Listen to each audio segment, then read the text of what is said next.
levels or the condition of the equipment, I think that we'd be more than happy to look at that. And because I'd mentioned to you earlier, the refrigerants are changing. They've changed over the time to 410A versus 22. So if your equipment is a 22 system or been converted or other things, it's definitely the right thing to do to know. So sometimes it's better to just change it. It is. I mean, it's a great thing to know up front too. To say in this particular case, one of the air conditioners 10 years old, the other one was about 21, and they met in the middle and got one replaced and kept one, and so it was right. It worked well for both of them. Now it's hot outside, and if you're like me, on the hottest day of the year, and you're going to have company over, that AC unit's going to go out. Let me ask something in general, and I know it's a hard general question to ask. When an AC unit goes out in the middle of summer, what are some of the most common problems you see? What do you see happen more often than none? I would say one of the largest things we find is a simple problem, just a capacitor, which is a component that makes motors start. Any motors that have a little bit of horsepower rating to them, they need a capacitor to start, and if they get weak or if they fail altogether. So a capacitor is like a starter on a car. Yeah, basically it is. Nowadays, believe it or not, a lot of times a backed up drain line could be a real common problem. Yeah, for quite some time now they have had in the safety switches that were mandatory to be put in drain lines, and most people take the safety switch and they break power to the thermostat. So if your drain backs up, your thermostat goes blank. Oh, really? Yeah, and we get a number of calls. So I'll say, maybe if you take a shop vac, take it outside to that drain line and put it on there, you might clear up your problem. Yeah, and, the drain line has a little bobber on it, and doesn't it, when it backs up in the pan, it kills the system, right? Kills the system, so we don't make any more water to overflow or make damage on the floor or the ceiling, and so that's everyone pretty much has that for the last, goodness, 6 to 8 years maybe. It started being a code. So. What do you recommend to keep a drain line clear? Some people say, oh, you pour bleach, and then some people say, well, the bleach can eat your pan up. How do you recommend cleaning a drain line? I still like to bleach. I have. It's been said vinegar or bleach is an ingredient to use, and I still like to bleach. I guess I grew up old enough where bleach was used for everything, and I still use the bleach. All your pans nowadays are the plastic pans. They're used to having. I would say having bleach or having a little bit of a cleaner in it. You have to be real careful, and nowadays the coils are actually going to aluminum, and so you have to be careful with products with aluminum, different kinds of cleansers and things like that. What's going on if you flip your AC unit on and the fan comes on but doesn't blow cool air? What's happening with that? Well, in one system we were talking about earlier, that is a two-part system where the inside and outside. If you were to tell me, hey, my fan is running, but it's not blowing any cool air, I would immediately think to the outside unit is where the problem is. And so if you're on the phone saying, hey, can you tell me what you think? I said, well, look, is the outside unit running? If it's not running, then, it has something to do with the outside unit. There's not a whole, in a cooling aspect, the indoor unit basically is just a blower. Everything else pretty much goes outside, whether it be free unrelated even. Now, what happens when they call a system freezes up, ice actually forms? What generally causes that? There are basically two reasons for that, and it can either be refrigerant related, where you've got low on refrigerant and the coil temperature has dropped down to a freezing level, with water freezing at 32. If you get low on refrigerant, your coil will begin to get close to that temperature. But you could easily have a dirty filter if you're not taking care of that, or a dirty coil. Yeah. How often do you recommend filters be clean, and what type of filter do you think performs best? Well, there was some changes in codes where you had to have a return or a way of drawing air out of each bedroom years ago in the new construction industry. So some people filter right at their unit so they can get all these returns tied in together, and some people filter at their grills in the ceiling. So I prefer that you filter at the grills, but that's just not always the case. Nowadays, the thing that we recommend the most is there's a filter cabinet that fits identically to the bottom of your unit, your blower unit, and it has a 4-inch filter in it. We put one in. We sell the filter for $25. It's 4-inch. It lasts probably 6 months, and it just nothing gets through it. So and your filter, $25 4-inch filter is extremely fair. I've seen $60, $70, $80 on those things. Yes, sir. Yeah, they used to. Can someone buy a filter at your shop without having to do a service call? They can. They can buy one, come by and buy one, or if they know, they could call ahead and see if we have that in stock. That's a good idea to call ahead. We only got a minute or so longer, but I guess the biggest thing in AC repair, every time your AC goes out doesn't mean you have to have a compressor completely. In other words, people have in their mind, AC goes out, it's going to cost me thousands of dollars. That's typically not the case, is it? It isn't. It isn't the case, and we, it's definitely important to have someone you trust. And if you were ever to not feel comfortable about someone diagnosing a compressor, I would say most companies would give you a free second opinion on a bad compressor. We would come out if you said, "Oh, someone told me my compressor was bad, and I don't really know if it's true or not." We would be more than happy to come out and take a look. And then sometimes, a lot of times, you have a compressor go out. You may still have some warranty on it, don't you? That's true. That's true. And that's another thing I was wanting to say. Any time that you have equipment put in, no matter who puts it in, it's very important that it is registered with the manufacturer, because that's your 10-year your 10-year parts warranty. And if you don't register the equipment within 60 and 90 days, you can forfeit the warranty and only be 5 years. Well, Tony Eubanks from Summa and Tony's AC, thank you for being here. We ran out of time. Real quick, one more time, if someone had a question about an AC unit, what's a good number they can call you at? I'm going to give them that, 352-357-4162. Now, be sure to stay tuned when we come back. We're going to talk about treated wood, decks, and outside projects. It's going to be a great discussion. See you in a minute.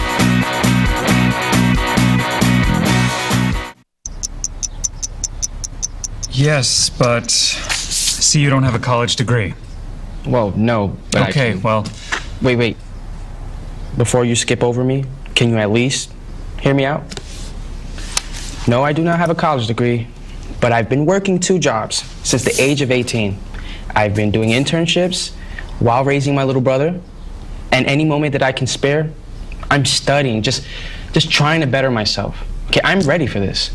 Wow. I'd love to hear more. Look beyond the resume and discover new ways to develop great talent at gradsoflife.org.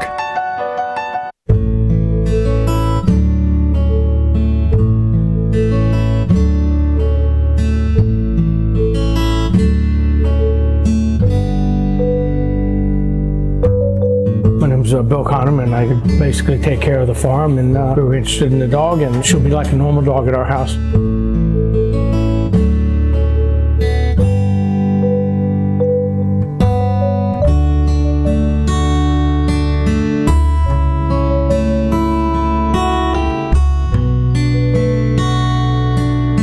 Dealt with older dogs before, and this is one that she'll live with us and our other dogs, and she'll have a good life.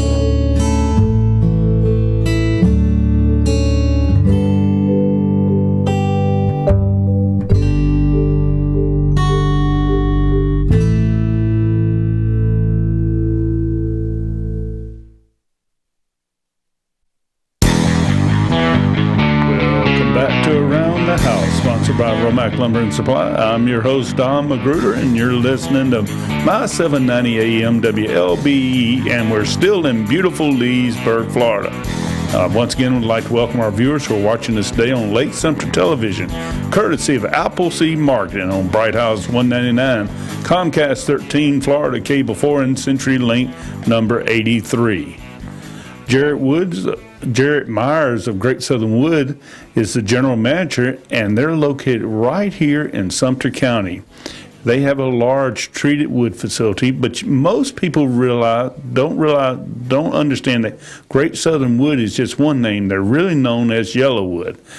They know Yellow Fella, Jimmy Rain, and they have a great treated wood product. He's our next guest, and Jarrett's going to talk about selecting the right wood for your next project. So with that, I'd like to introduce Jarrett Myers of Great Southern Wood Preservative.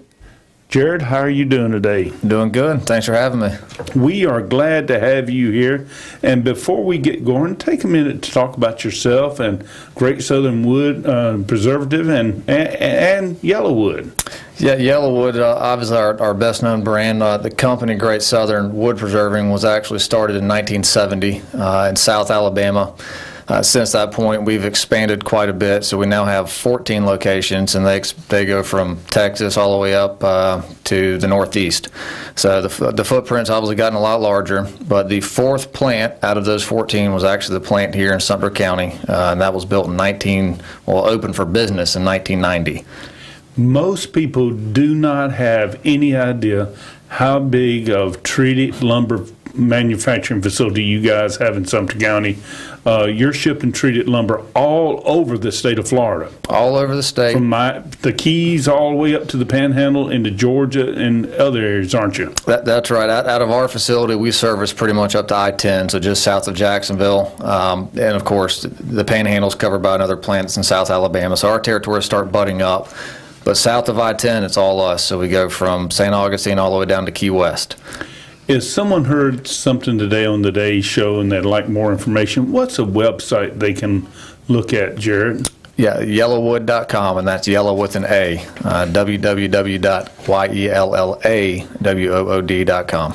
Now, I guess the first thing we need to say out loud, you don't sell directly to the public. We do not. You're a manufacturer, wholesaler. Manufacturer and distributor of building products to the dealer. So if someone came knocking on your door in Sumter County, you would send them to Romac Lumber to buy it. We might ask them if they want a job first, but then if they were looking for wood, we'd send them to Romac. You've gone down that road. First off, where is your manufacturing facility located? Yeah, so we're right off of, really right beside I-75 in Sumter County. I used to always say we were kind of hidden by the trees. Not so much anymore with all the expansion, but it's right behind the Spirit truck stop there in Sumter County. It's about 50 acres, not all developed, not yet anyways, but it's not too hard to find us. And you had to say it, but I guess you're hiring also, huh? We are hiring right now for the plant, looking to fill about 4 positions, and hopefully if things keep going well, we don't really see that ending anytime soon. Now we're supposed to be talking about wood. I'm going to give you a quick plug. If someone was listening and wanted to get a job at Great Southern Wood, how do they apply? Two different ways. You can go online to the website. Again, that's yellowwood.com. Just kind of scroll to the bottom and you'll see a careers link. I mean, you can certainly apply online, or you can just stop by the plant. We have applications inside the front door. If you're curious and need more specific directions, you can call us 352-793-9410. All right, Jarrett. Now that we've got the hiring message out, let's talk about what type of treated wood do you do at the Great Southern plant in Sumter County? Yep, so we do a little bit of everything at this plant. All of our plants are a little bit different. This one is unique in that we still treat with micronized copper azole, which is the most popular. It's MCA. But we do treat borate as well, CCA for agricultural use and marine use. And we still treat a little bit of ACQ, which I know we'll dive into later. But those are the 4 treatments that we offer. Jarrett, in the last 10 years, there's been a couple of changes in probably, let's say 14, 15 years, 2 or 3 changes in treated wood. There was the CCA, then it changed.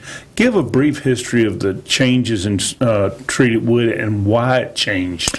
Yeah, so and that timeline's pretty accurate.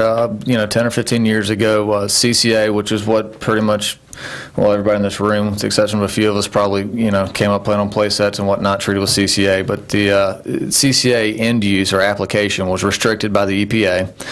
And so when that happened, the industry, had to find an alternative that you could still use outside that would still have the same warranty and the same benefits, which is where ACQ came from. And I won't get too technical, but ACQ, which again we still treat with on a smaller basis, is a little more corrosive to fasteners and aluminum. and eventually MCA came out to more or less replace ACQ. So essentially you had the CCA, and that's where it had some arsenic in it, and the claim that it was dangerous, but realistically, that was a voluntary withdrawal from the market. The EPA and no one ever, because it was never proven scientifically that it was a danger. Right, there are trace levels of arsenic in the soil anyways, but there are certainly studies out there, so it's now I know you can't say, I've always said when they made the change in CCA, they would have trace of arsenic in the wood, but in the ground. Now I said, well, you know what? To get enough arsenic to be hurtful, you'd have to eat so much dirt you'd die from the dirt.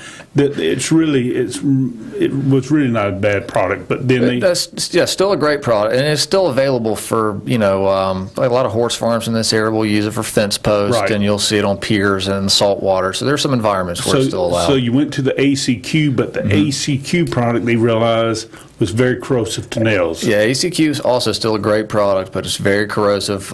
Some people, probably not the general homeowner, but a lot of the contractors out there familiar with hot dip galvanized fasteners, and that's kind of that same time frame when those came about, that you really had to use hot dip fasteners to make sure that you didn't have corrosion issues. Then it evolved to the MCA product. MCA, yep. And MCA is lighter in appearance. So the CCA and ACQ days, treated lumber was dark green.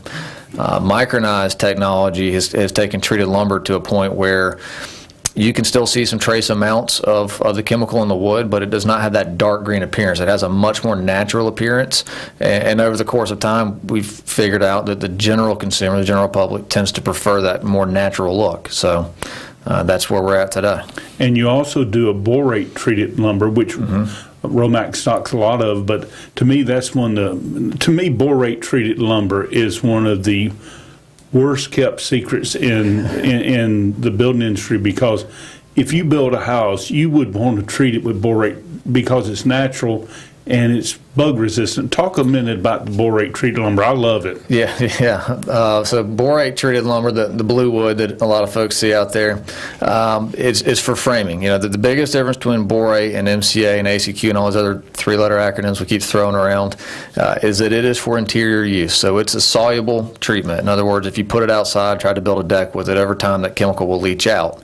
The advantage of it, however, when you use it for framing, is that it is still impervious to termite attack or rot or fungal decay. So you get a lot of those benefits that you have with material that's normally outside, but it's inside of your home. And it's non-corrosive to fastener. And it's non-corrosive. And I have to give you a personal testimony. When I built my house 10 years ago, I used all borate treated lumber, even in the trusses. And the reason why, one day when we have that Formosan breakout of termites in Florida, not if, but when it happens. And it is possible in our environment. It's going to eat trusses out. And, in 10 years, I have yet to use any pest control. Yeah. The bugs should stay away from you. It's a huge perk. And the thing about it, it's just a natural salt. But once again, I'm a fan of borate treated lumber. Talk a minute about the treating process. A lot of people will spray a preservative on and think that that's the same thing, but you guys actually do something in the treating process that makes that wood so much better. Describe that process for us. So the treating process, we actually impregnate the wood with chemicals. So the shorthand version, we're essentially opening the wood cells up, which is where the wood is retaining water normally. We mix up the target retention, so how much chemical do we want to put in the wood, and it's actually in a huge cylinder. The cylinders vary in size. The ones that we have at the plant are 104 feet long. And once that cylinder is filled with the chemical, we put the material under pressure. After we pull a vacuum on it to open it up, put it under pressure. Basically, we're forcing all that chemical in the wood, and then we pull another vacuum to kind of seal it back up. So essentially what you're doing is you're putting that chemical in the wood so that you can use it outdoor and outside and enjoy your deck or your patio, your pergola, whatever you feel like building. Jared, a lot of people are going to composite decking. You hear the word Trex around, and they're beautiful, beautiful products. But why would someone choose a wood deck over a composite deck? I guess it's up to personal opinion. I would say that a lot of folks, certainly that are in our industry, I like wood. I like the natural characteristics of wood. Certainly, it's flawed. For me, that's something that's appealing. It's going to split. It's going to check. It's going to have those issues, but it's also natural. It's lumber, so it has that aesthetic appeal, but it's also a sustainable resource. The other thing about lumber relative to those composites, it's obviously price point. And one of the things we have attempted to do and have done pretty well over the last few years, lumber comes in different grades. So there are certain price points. You can have kind of an entry-level lumber product. We also offer see-and-better products that have been kiln-dried after treatment. So it's a really high-grade lumber, doesn't have a lot of the knots and wane, some of those defects that lumber has. And then you can kind of from there step up into the composites if that's what you want to do. So you're listening to Around the House, sponsored by Romac Lumber. Our special guest is Jared Myers. He's the general manager of Great Southern Wood Preserving. They're located in Sumter County. They're the makers of Yellowwood. This segment of Around the House is sponsored by Yellowwood Pressure-Treated Fasteners. Just as important in buying the right treated lumber for your next project is using the correct fasteners. Now, if you are like me, the fastening aisle has become very confused, but with Great Southern Yellowwood fasteners, you can pick the right fasteners every time. They come in neatly organized boxes, and for more information about these great new fasteners, see any Romac Lumber in Leesburg, the Villages, Mount Doro, Ocala. Jarrett, let's talk a few minutes about some of the other products. You mentioned the KDAT, and let's talk a little bit. Give us a brief description of the KDAT, the Master Deck, the saltwater treated, and the ACQ and their best applications, just real briefly. Okay, so KDAT is treated with MCA normally. I mean, we could technically do that with any treatment we have, but the most common application is... And people are using that for finished. Right. So the advantage, lumber, anytime you put it down, is going to be really wet. I mean, obviously, it's just full of moisture, and a lot of times what you'll say is, you want to butt those deck boards up when you install them because they're going to dry out. Yeah. And so by running it through the kiln after we treat it, we go ahead and pull a lot of that excess moisture out. So we dry it back down to the original moisture content that we received it at from the mill.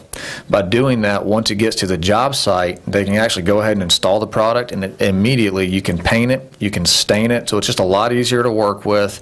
And of course, as far as longevity and your ability to go ahead and seal that product up, it's certainly much better. And that Master Deck line is pretty good, isn't it? That Master Deck line is very popular in Florida. Now, that's just a 2x6 product with a bullnose, which is basically an eased edge on the top, designed almost to look like a radius edge decking, which is what it is, except for it's a little bit bigger, a little bit meatier, and real popular for docks down here. And you're still doing a lot with the hurricane last year. Y'all are doing a lot of saltwater treating, aren't you? That's right. And so we talked about CCA earlier. Well, CCA, one area that it is still very common and everyday use is on the coast.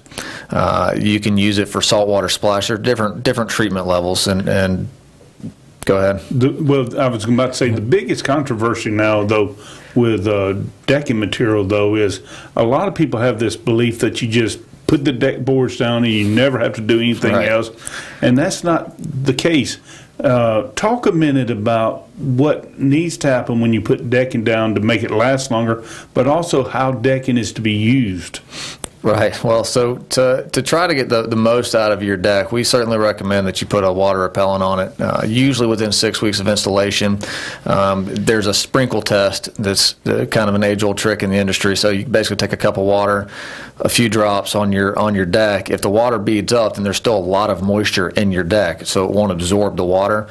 Probably still a little bit too wet.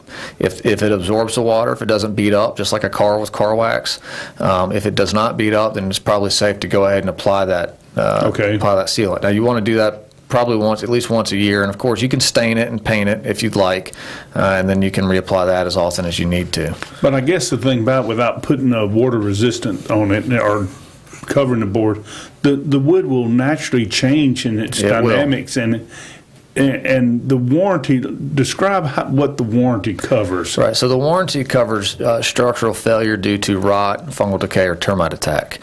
So that does not include things like splitting or checking, shrinking and swelling, some of the natural characteristics that you're referring to. And it also, you mentioned this a minute ago, asked a question about, kind of where you're using the product.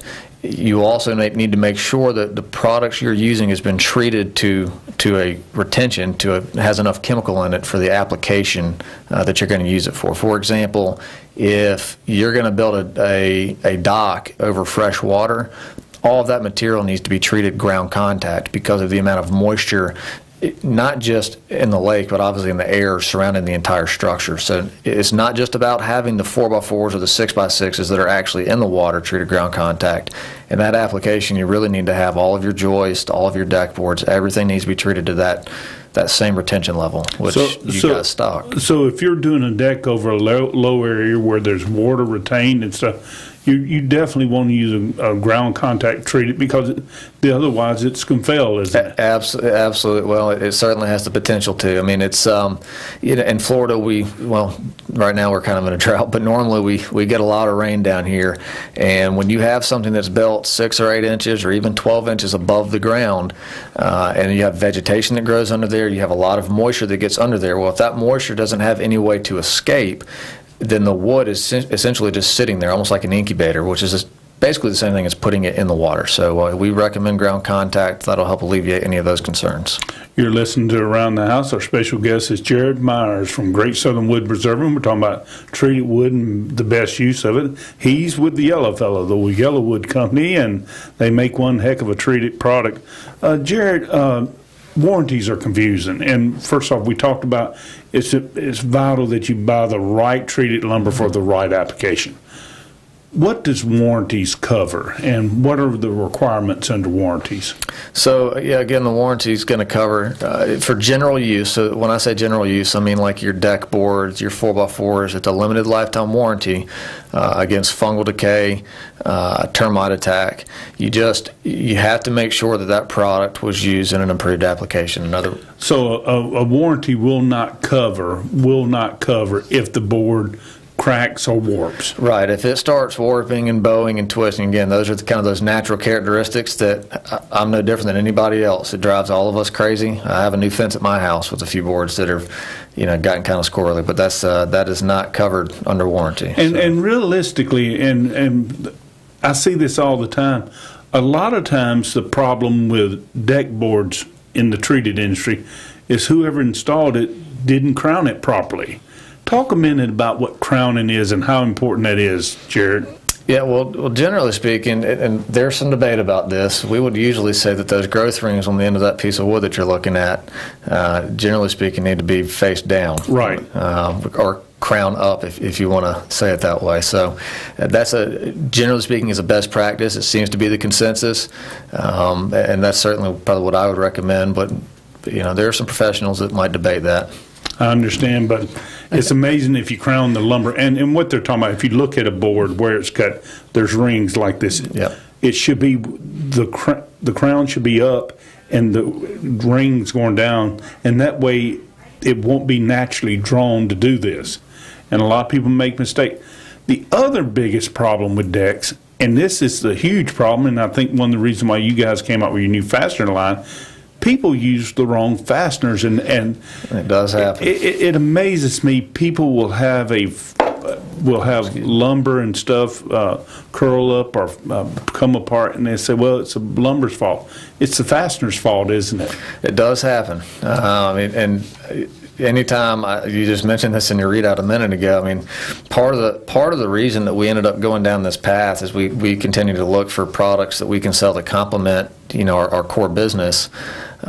Was kind of the same challenge I think all of us face. And again, I'm no different than anybody else. You walk into a hardware store a lot of times, you have more screw options and you know what to do with. And so it's not uncommon for someone who wants to do a little weekend project to just go in and pick up the wrong screws, wrong fasteners. And if you have the wrong fasteners, they're probably not going to hold as well. And as that lumber starts to move around a little bit, it tends to pull up. And the other thing that's needs to be understood about treated lumber, and you tell me if I'm wrong, treated lumber when it first gets treated will be a little fuller. It's full of moisture. As it dries, it will shrink. Mm-hmm. That's natural. That's very natural. Even non-treated lumber, the more the water is drawn out of it, it shrinks. A lot of people ask me, well, my 2x4s have shrunk a little bit, and they say, "Oh my goodness, that's not supposed to happen." Well, yes, it does. And if you don't have the proper fasteners, that exacerbates that, doesn't it? Right. Yeah. You want to make sure it's held in place. You definitely want to make sure it's secure. Now, talk about the types of fasteners you have now, because I just think they're great. The star bits and the coated and the stainless steel. Right. So we took our time with this one. We wanted to make sure that when we came out with something, we got it right, and we feel pretty confident that we have these. You just mentioned star drive. They do have a star drive head, which we found was preferred by most professionals. It helps reduce cam out, and in everyday terms, that basically means, this probably happened to all of us. You go to put a screw in, and all of a sudden, your drill bit pops out because you don't have enough. There's not enough torque. You've run out. And, most amateur do-it-yourselfers do not realize the professionals never use Phillips heads. They don't. That's right. They use these star bits generally because it just gets so much hold and you don't strip them out. Yep. So it also has a Type 17 auger bit, which again, what does that mean to any of us? So basically, it means it goes in the wood easier. It helps reduce splitting. And then it's coated, and you have it in stainless steel, don't you? Right. So we have 3 different options. I've actually brought 2 of them here to the studio with us. We've got the epoxy-coated carbon steel. We have a 305 stainless and a 316 stainless, and a number of different sizes. And obviously, I think you mentioned this earlier, that Romac does stock these at all locations. The biggest thing about screws, outside of making sure you have the right materials, is making sure, just like the lumber itself, that you're using them in the right application. So if you're in a salt air environment, if it's around a swimming pool, a high corrosion environment, the manufacturer is always going to recommend 316 stainless. But for your general projects, building some decks out back, that kind of thing, you can use the epoxy coated carbon steel. It's a very good screw. So no doubt about it, if you're going to do a treated product with any of the Great Southern wood, you need to use proper fastener. Yellowwood and has developed this line of fasteners, and it just complements your whole thing. So once again, Jarrett, we're getting close to the end of the show. If someone had a question about Yellowwood or yellow fasteners, what's a good phone number they can reach you at? Yes, 352-793-9410. And what's that website address? www.yellowwood.com. Well, Jarrett Myers, we want to thank you for listening today, or being our guest today, and we want to thank you for watching Around the House. Around the House is heard every Monday from noon until 1 p.m. on my 790 WLBE. Catch Around the House on the air nightly on LSTV. And don't forget to catch our column Around the House Wednesdays in the South Lake Press and Saturdays in the Daily Commercial. Until next week, we will see you around the house.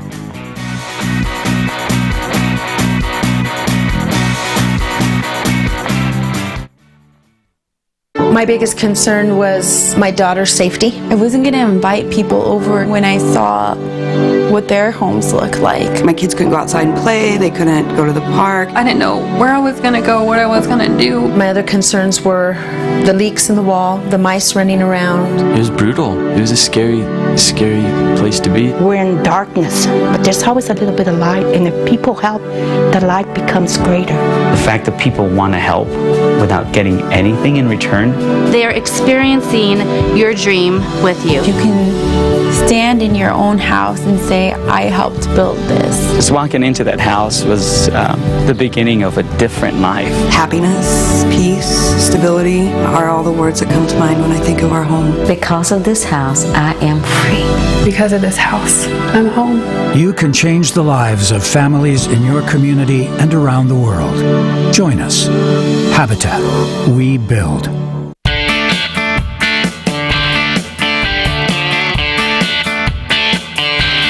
When I was younger, my dream was to be a cowboy. I always loved that. I first found out about Lake-Sumter's program. I came here for dual enrollment. I was in a math class, and we got to looking about careers. And we saw this. I knew I liked to work outside, and I'm not real good behind a desk. I get too bored too fast. So I thought I'd try it out and see how I like it. The Lake-Sumter line worker program gives you a better feel of what the line worker life is like, see if it's for you, see if you can do it. A line worker's job entails building and maintaining power lines, also installing and repairing transformers. When there's a storm, they repair the lines, but making sure your power is on. The ability to find a job for a line worker would be quite easy. Once you have the education and the CDL, there are opportunities out there that many people, many utilities, they're hiring and they're looking for good people willing to work. The ratio of how much I've spent on this college versus how much I've learned and how much I've gotten out is exponential, and it's far cheaper than other schools that I've heard of. It opens the door to something completely new and very high paying as well. When I look back and I see myself wanting to be a cowboy, I look at today's, obviously this is the modern cowboy to me, but only you're working with electricity instead of cows.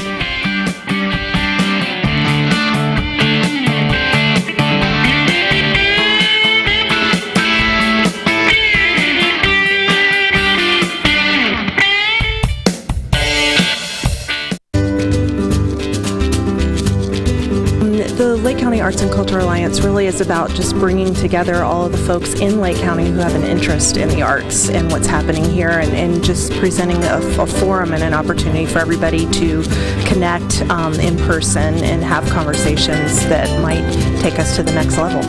So we kind of support each other, whether it's sharing costumes or instead of worrying about being in a silo and competing, they will have a program that spells out dates, times, and other theater offerings. We support each other. This is still small town charm here. It's great to be a part of the Arts and Cultural Alliance as a county commissioner representative, because I find out what's going on and it brings people to Lake County, and that's probably a key from my point of view. We have all the events on our website, but we also have a special page for artist registry. So whether they're a singular artist performing, or they're a portrait artist, or whether they're a band, we have a place for them to advertise what they do, free of charge, of course, but we're supporting the arts. We're trying to get the word out about the venues, the performers, the exhibits, and everything. Folks come from all over the state for our arts festivals. We have theater here. We have wonderful artists here. We have a lot to offer to both our citizens and to visitors. And of course, that's great economic impact as well as great quality of life. Our kids today are diverse as any group that we have in Lake County. They're responding to arts education in ways that they're not responding to others. So it starts as young as that. But I've also seen retired folks, come into the Arts Center. They're forming friendships. They're forming groups, and all of those ages in between are impacting our economic development. It's a win-win situation to have arts and cultural events here in Lake County that draw people in from other segments of the Central Florida, or heck, as a matter of fact, I interviewed someone who had come down from Michigan to an art festival that was here in Lake County because they appreciated the ambiance and what was offered during that program. I grew up here in Lake County, and when I was a kid, we had to get in the car to drive to Orlando or Gainesville to have that experience. And I think the fact that it's everywhere now, it's here, it's close. Immerse yourselves in the art that we have available in our county, because it's for everyone to enjoy, and others are jealous of what we have here. Don't miss the largest fireworks display in Lake County at the City of Leesburg's 4th of July celebration at Venetian Gardens. The fun all starts at 6 p.m. with a free Leesburg Lightning baseball game and a free concert by Mystic Dino. There's free jump houses, inflatable slides, and more presented by the Leesburg Parks and Recreation Department. There's even free face painting and a photo booth provided by Leesburg Regional Medical Center. Plus, free swimming, a boat tailgate party, and festive foods available. It all leads up to a spectacular fireworks display. Don't miss the fun July 4th at Venetian Gardens.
Commercial News in 90, I'm Lori Farfaglia. Florida Hospital Waterman in Tavares has announced a $70 million expansion which will more than double the size of the emergency department and will feature a 4-story patient tower dedicated to women's services, pediatrics, and future growth.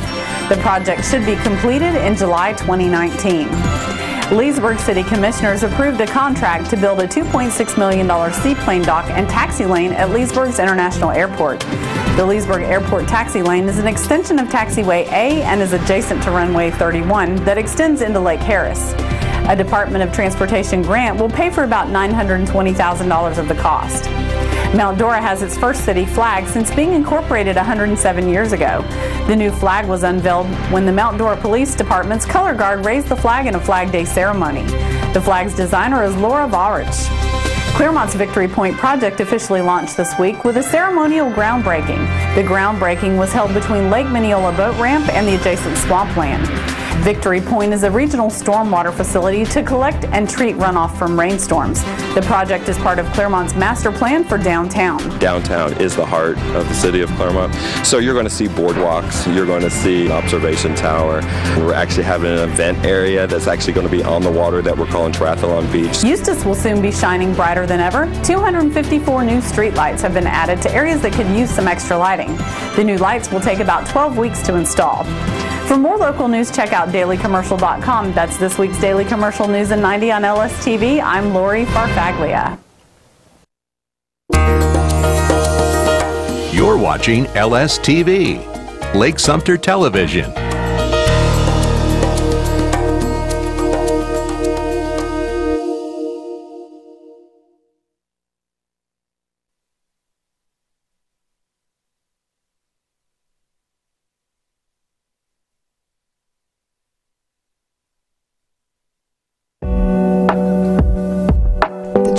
Changes everything begins now.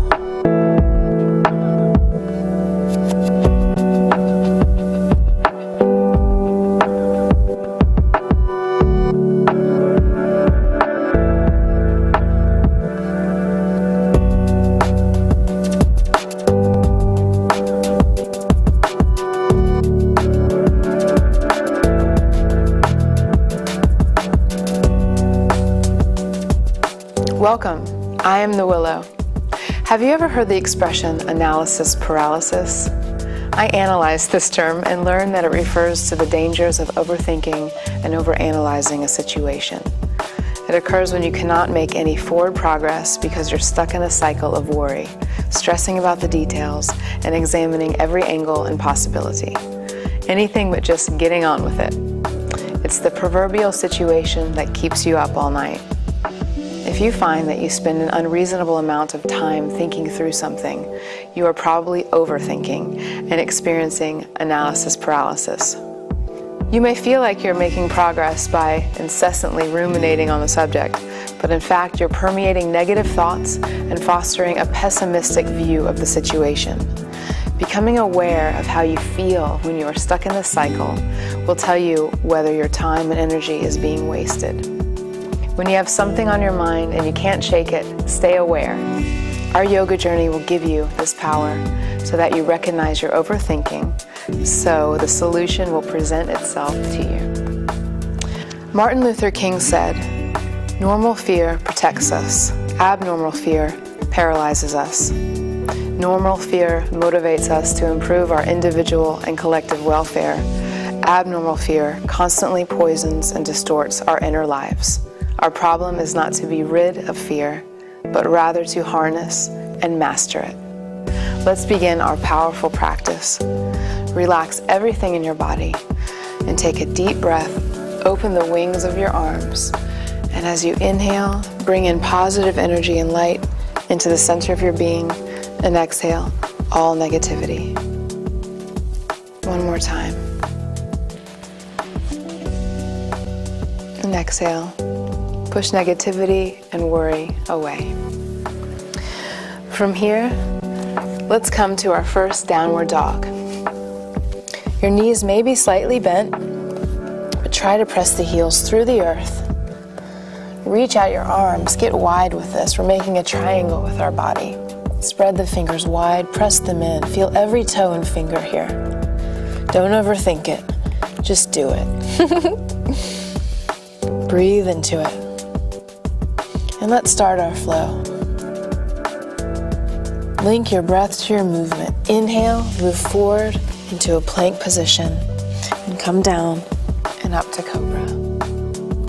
Exhale, release, back to downward dog. And continue this flow with me. You can come up to upward facing dog or cobra. Feet shoulder width apart. Stay strong. Don't be up here with your plank. Stay down here and keep flowing through. Powerfully. Moving in the rhythm of your breathing. Finding your flow.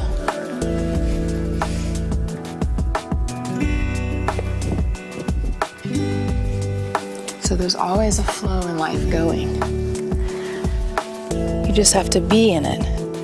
Sometimes we let like a big tree or a branch get in the way of our flow. So just let those roadblocks go. Let them float past you and stay in the river, in the stream.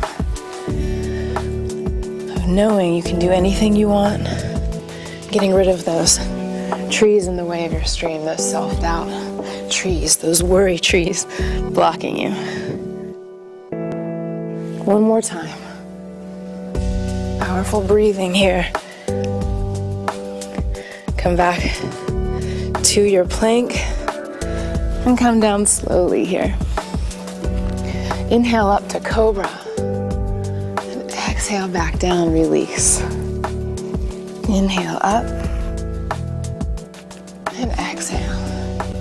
So we're keeping in the flow so we don't have to overthink anything right now.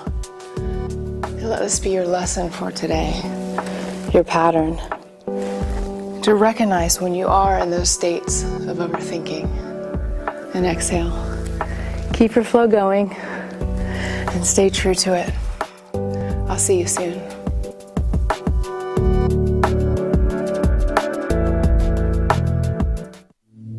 Take a deep breath right now.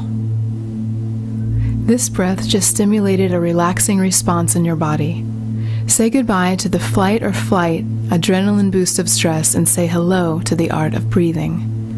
Yoga emphasizes deep, lengthened, intentional breathing, increasing the supply of oxygen and nutrients to the cells throughout the body. Make oxygen your favorite element today and use it to enrich your life.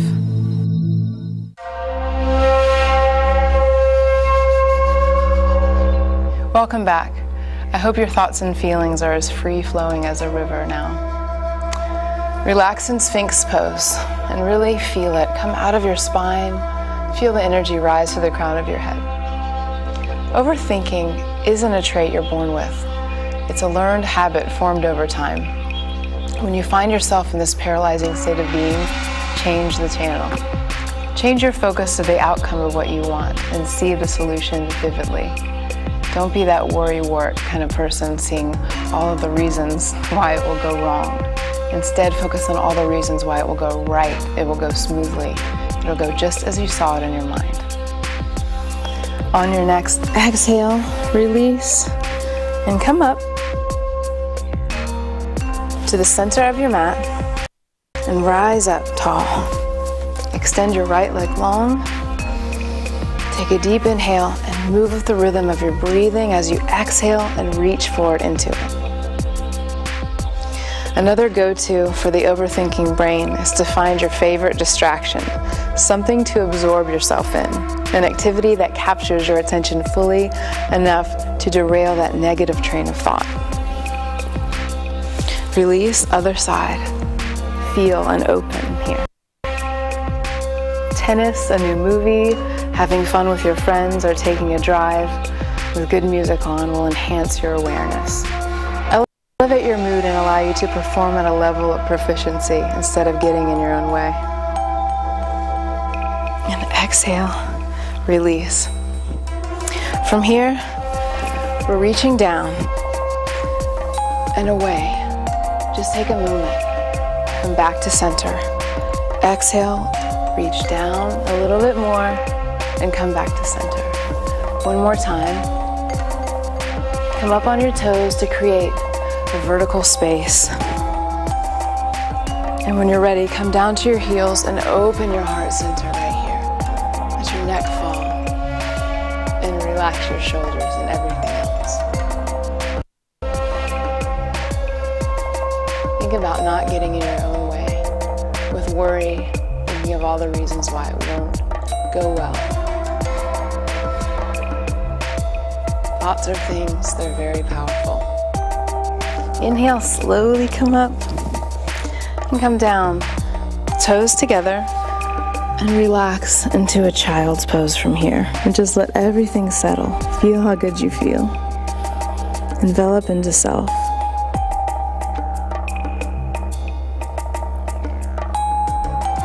So in our yoga, we remain present and mindful so that when we are overthinking, we quickly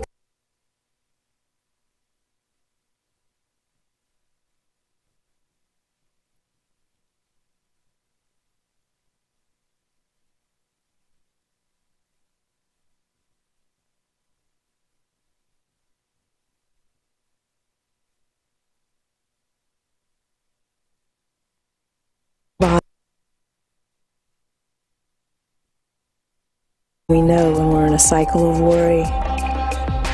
We can stop it and change the channel and flow in the current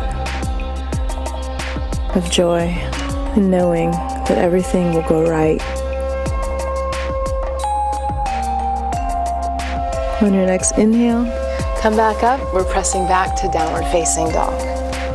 Make it a strong one, a good one. Raise your right leg, square your hips, and here we're going to open. Bend that right knee, keep a flex in your foot, stay in your downward dog, and just open. Almost as if you're going to tap the person next to you, if there was someone there. Really reach and open that side body.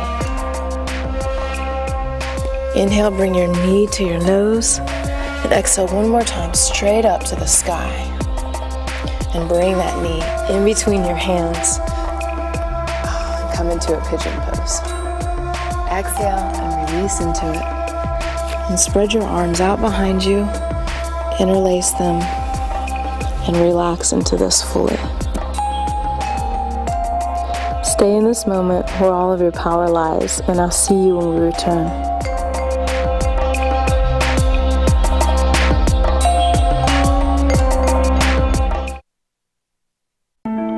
You listen when your body says, I'm tired, or I'm hungry. Are you listening? Would you listen if your body said, I have pain and pressure in my abdomen. I feel bloated for no good reason. Or I get too full too fast. I'm spotting, but I've already gone through menopause. Or I have to go to the bathroom more often and more urgently than usual. These can be signs of a gynecologic cancer, like cervical, ovarian, uterine, vaginal, and vulvar cancers. Symptoms aren't the same for everyone. If your body says something may be wrong, please listen. And if it goes on for 2 or more weeks, see a doctor. It may be nothing, but find out for sure.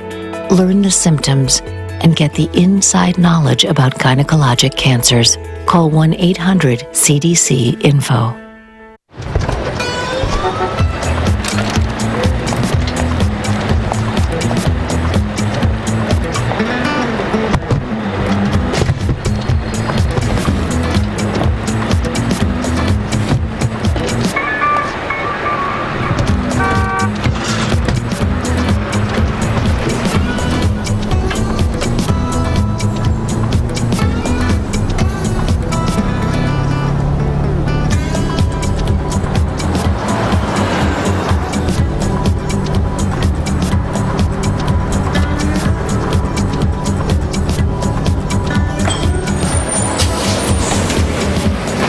It's a short ride from your neighborhood to your naturehood. Find fun activities to do, like boating and biking, or camping and hiking, plus much more. To find a neighborhood park or green space near you, visit discovertheforest.org. Everyone has their perfect match.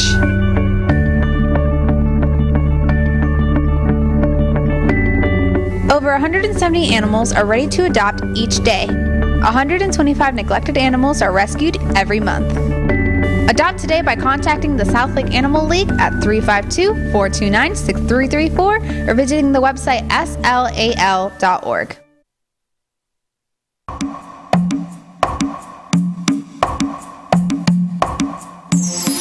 Welcome back. It brings me great joy that you're taking this journey with me. Thank you. From here, inhale and release. Press back into your downward dog. Raise your left leg long into the sky and take a bend and open up here as much as you can today. Our bodies change and transform every day, so just bring what you can. Stay strong in your downward dog. You can have a little bit of movement around, get deeper into it. Inhale. Exhale and bring that left knee in between your hands and extend your right leg long and fall into it. Interlace your fingers and open the shoulders again and breathe strong here. And know that within you lies the solution that aligns with your desired outcome. But you cannot arrive at it until you recognize and take out this analysis paralysis. Take it out of your equation. Keep breathing here, opening and deepening with your breath, deepening your release into the pose. Let go, surrender to it. And release all the way down. Press into your downward dog for one deep breath, strong and whole. Think of your breathing like big circles of wholeness. And with each exhale meets the next inhale and completion. Inhale up to your plank, staying strong here, and walk your right hand in the center. And here you can come just like this today, or you can stack your feet, rise up into your plank. If you do, commit to it. Keep your body in a line. And when you're ready, you can set your gaze up, outward from your fingertips. One more deep breath, creating strength.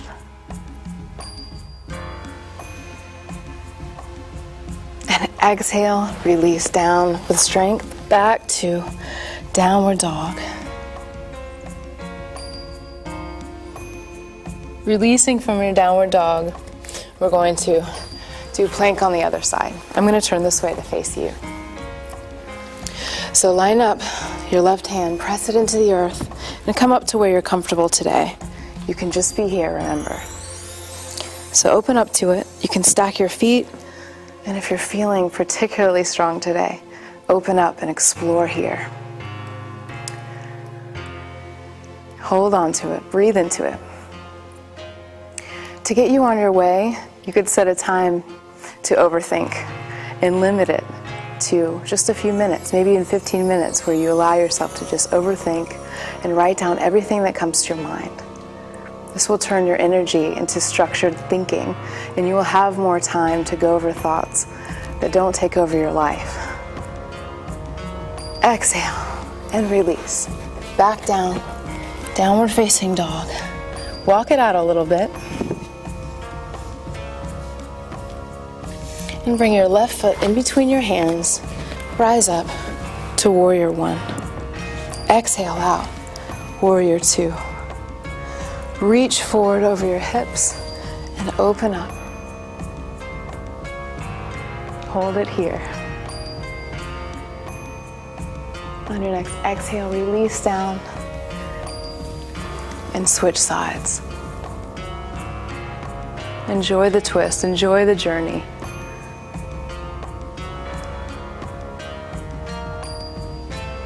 and release.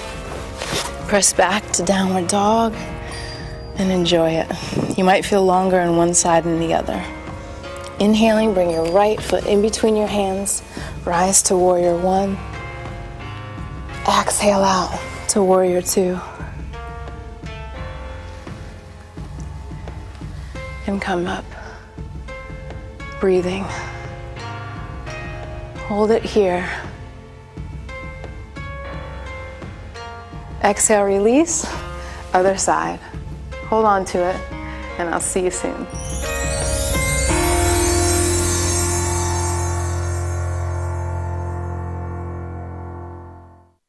The journey that changes everything has begun. Visit The Willow online through the website and social media.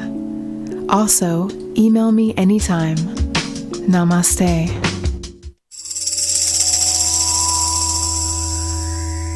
Welcome back. I hope your thoughts are still clear and tranquil. As you inhale, use your momentum and rise up with both hands to the sky. And exhale, release. Take a moment. Inhale positive energy and exhale all negativity from your being. Point your toes to the corners of your mat. Inhale in and exhale.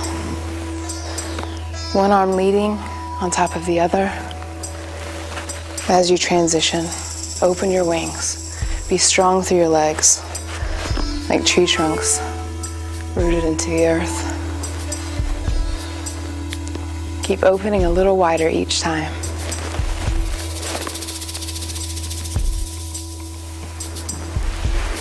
One more time, opening up and release. Dive down. Take a twist with open legs. And exhale, release other side.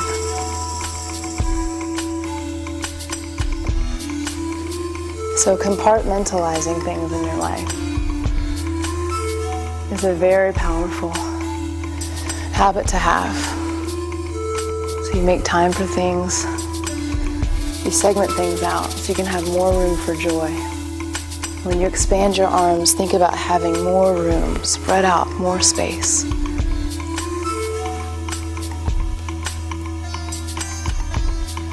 And release. Rise up and come back to open wings even further now. Free yourself from mental slavery. That's a good Bob Marley line. Open one more time and exhale. Let's come down to our mats. Join me here. You can lay down here and just relax and listen to me. Or you can sit with me. A powerful way to control paralysis from overthinking is mindfulness. Let's practice that right now. In a comfortable position, allow every muscle in your body to relax. Release control. Melt.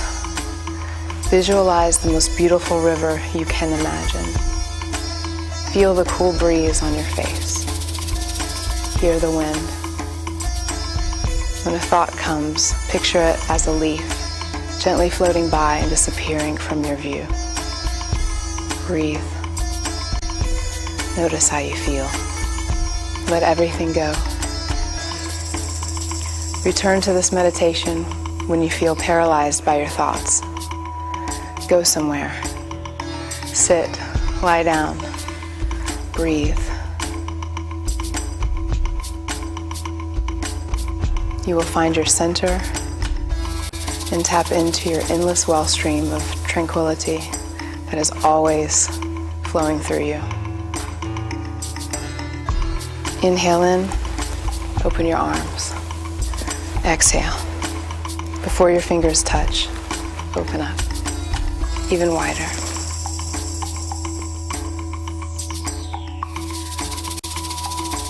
Raise your arms up even higher. And exhale. Keep thinking of your river. Hear the birds.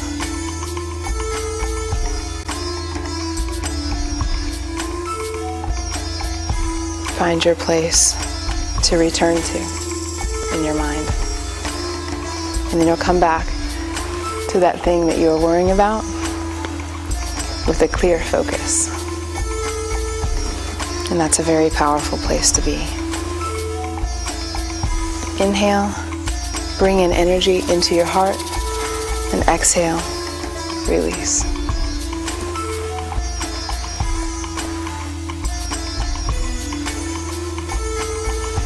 Keep your flow going with your movement and your breathing. Thank you for joining me on this journey of less worry, more tranquility, more focus. I am the Willow. Connect with me on Facebook and Twitter, or send me an email to willow@thewillow.tv. You are free. You are tranquil. You have the solution. Namaste.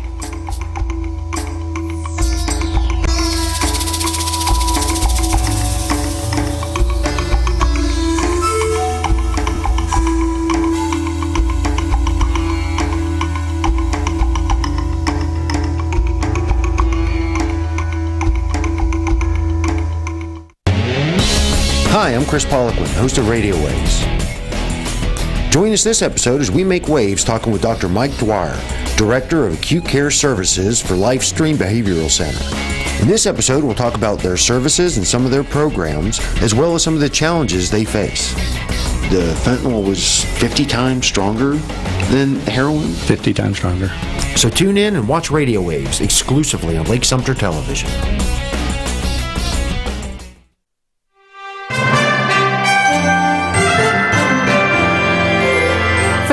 Commercial News in 90, I'm Lori Farfaglia.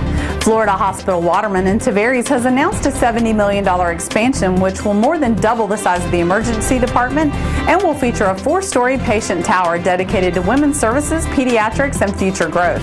The project should be completed in July 2019. Leesburg City Commissioners approved a contract to build a $2.6 million seaplane dock and taxi lane at Leesburg's International Airport. The Leesburg Airport taxi lane is an extension of Taxiway A and is adjacent to Runway 31 that extends into Lake Harris. A Department of Transportation grant will pay for about $920,000 of the cost. Mount Dora has its first city flag since being incorporated 107 years ago.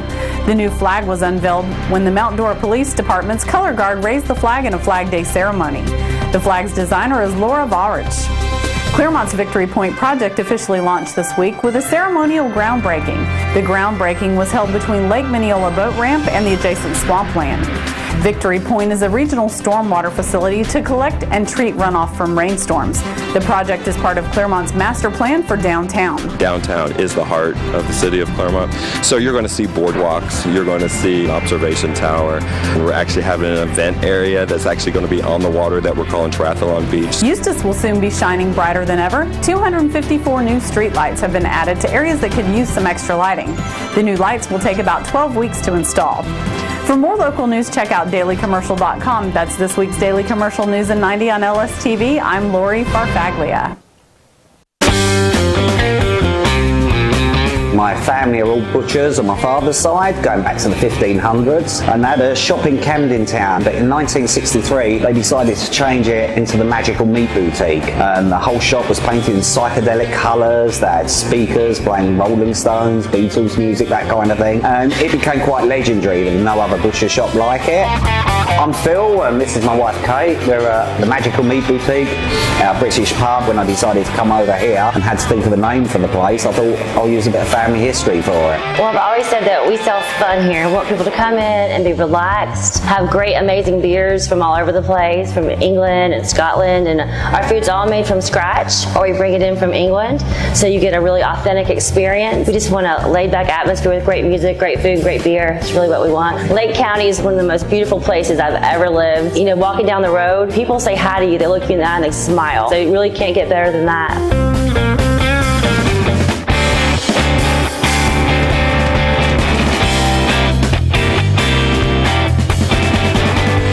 We are Magical Meat Boutique, and we hope you love lake life.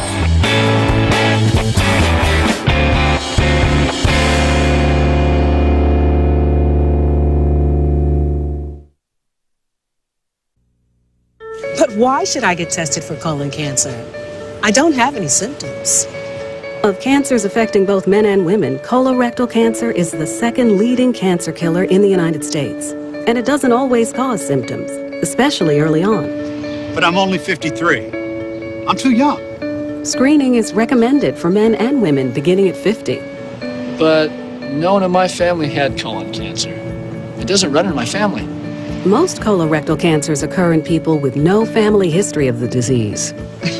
But that test... There are several kinds of screening tests for colorectal cancer. Talk to your doctor about which one is right for you. I've been screened, and it turned out I had polyps. And the doctor removed them before they had a chance to turn into cancer. No buts about it. This is one cancer you can prevent. If you're 50 or older, talk to your doctor and get screened for colorectal cancer. Screening saves lives. I got no pulse, so losing. Shocking. Tries it run all the time. Just had a few drinks. Just can't be happening. Are we clear? Clear. We just buzzed. Just buzzed. You didn't tell us that, sir. You're right. This isn't happening. He'll be fine. I feel good. Really? No, not really. Buzz driving. Clear. Maybe we should stop acting like it's no big deal. Shocking.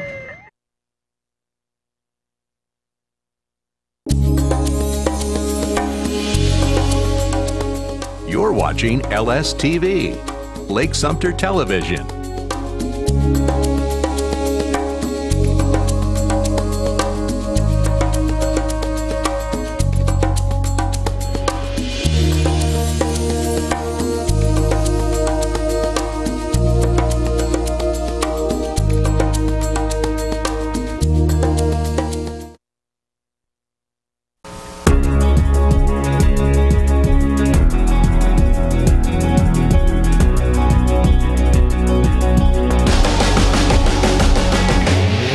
Hello and welcome to Radio Waves. I'm your host, Chris Poliquin, and this is a production of Red Apples Media. If you're listening to us, you're doing so on WLBE My 790 AM out of Leesburg, Florida. And if you're watching us on Lake-Sumter Television, you're doing so on Comcast Channel 13, Bright House 498, and CenturyLink Channel 13. So today, we're going to be talking with Dr. Mike Dwyer from LifeStream Behavioral Center about some of the issues that we're facing nowadays, some of their programs and services that they specifically provide. So Mike, or Doctor, I should say, thank you for coming on the show. Thank you, Chris. Thanks for having us and providing an opportunity to talk about LifeStream. LifeStream is a behavioral health, mental health center here in Leesburg, Florida. We provide services for the full circuit and recently into Orange County. When I talk about the full circuit, we're talking about Central Florida. That's Lake County, Sumter County, Marion, Citrus, and even down into Hernando County. Oh, is that right? Wow, okay. What exactly, for our listeners, what exactly is LifeStream? A behavioral health center, we provide services from prevention all the way up to residential for individuals with mental illness, co-occurring disorders, substance abuse disorders. We've been around in Lake County since 1971, celebrating 45 years. We started out as actually part of Florida Hospital Waterman at the time, before we have our own current hospital over at 2020 Tally Road in Leesburg. Oh, okay. Now, was there a need back then for these type of services? I mean, there's always a need, but was there a trigger mechanism? That's a great question, Chris. Back in 1963, we had the Mental Health Act when President Kennedy signed, and what we wanted to do was deinstitutionalize. So a lot of people with severe mental illness were in institutions all across the country. So what we looked at doing was closing those institutions and bringing people back to the community. So there was the birth of community behavioral health centers across the U.S. In Florida, we have somewhere around 65 agencies, behavioral health agencies. Across the U.S., we have over 2,000 community behavioral health agencies. Wow, and that's LifeStream itself? LifeStream itself is one of those agencies.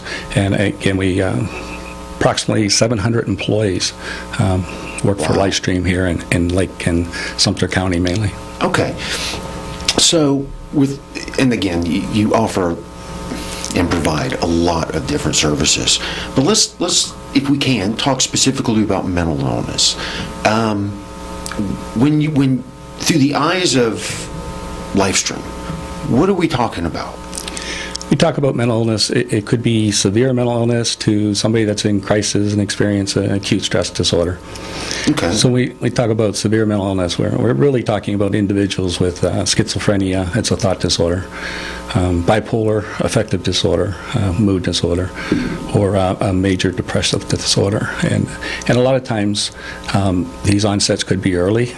You could notice it in adolescence, you could have an early adulthood, or a trauma, an event could trigger such a crisis.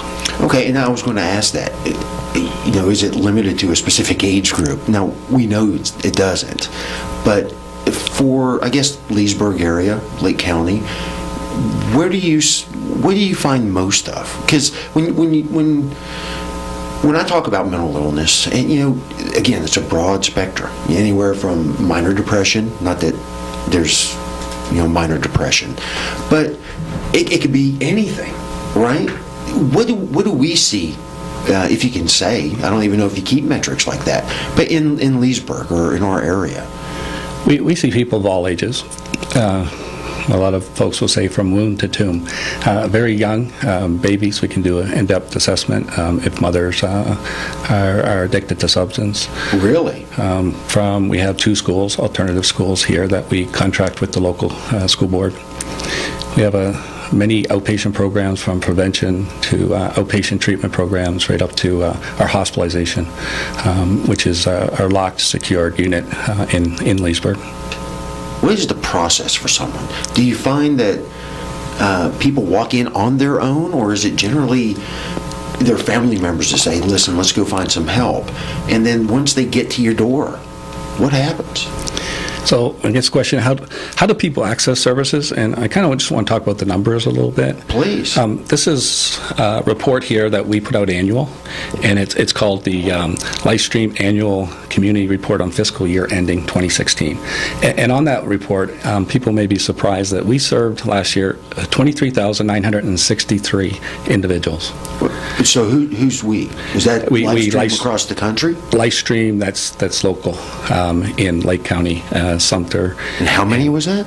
23,963, and we break this down by mental health, substance abuse. We also have a couple other programs for individuals that are homeless, or for physical health. A lot of people don't realize that we look at the whole person for person-centered treatment, and the whole health would include person's physical care, primary care, where we have wellness integration networks. So people can get their primary medications through our nurse practitioners, and also their behavioral health needs. And if someone wanted to get information on LifeStream, where can they get that information? We have a wonderful website, www.lsbc.net. All our programs are on there. There's an array of programs, several buildings, outpatient, but our main hospital is located at 2020 Telly Road in Leesburg, right off of State Road 27. We have an access to care that people can voluntarily walk in and get screened for services. So not all the time people meet the criteria of admitting to the hospital, but there's different levels of care. So people come in, get screened, then at that time we can provide a brief intervention and then refer to the appropriate and available services in the community. Okay. Now, shame on me, but I've got to ask this. In my experience, a lot of times, or my impression is that if someone gets admitted, it's usually like a Baker Act or something along those lines. Is that still prevalent nowadays? I mean, is that something that, I guess, how close do you work with law enforcement on this, and are those programs still there? Absolutely. First responders, law enforcement, EMS, usually the first on scene if somebody is experiencing a crisis. We, at our Baker Act receiving facility, have approximately 4,000 people come through that door, involuntary and voluntary. So that's a lot of people. The average stay in the hospital is about a little over 4 days, 4.2. The Baker Act is our form in Florida as the Mental Health Act. If a person's in imminent danger to themselves for others. We're going to provide some treatment and keep that person safe. We're also going to assess on functional impairment and any comorbidity at that time, mental health, substance abuse, or physical problems that may be contributed at that time. So law enforcement is usually the first on the scene. We have a hotline. A hotline is people can call in. It's a toll-free number. They can talk to a counselor 24/7. If it's a mental health crisis, we can dispatch EMS at that time. We can call them, and we can even do a well check. During the hours of 7 to 7, we have a mobile crisis outreach team. If someone's homeless, we can the hotline will dispatch that homeless team or the mobile crisis team to see somebody that was homeless in crisis, or somebody at one of our clinics, or even our EDs. Our emergency rooms is who we've been partnering with lately. In reference to law enforcement, we've been partnering with law enforcement for several years here in Lake County in Lake and Sumter through our CIT programs, and that's Crisis Intervention Teams training. It's a 40-hour curriculum. It was developed in the late 80s in Memphis. We call it the Memphis model. For when law enforcement come in contact with an individual with mental health issues, they will help de-escalate and a lot of time prevent any harm of that individual, because we want to try to transport that person help. Of course. It's not just being Baker acted, and it's not, well, let me ask you this.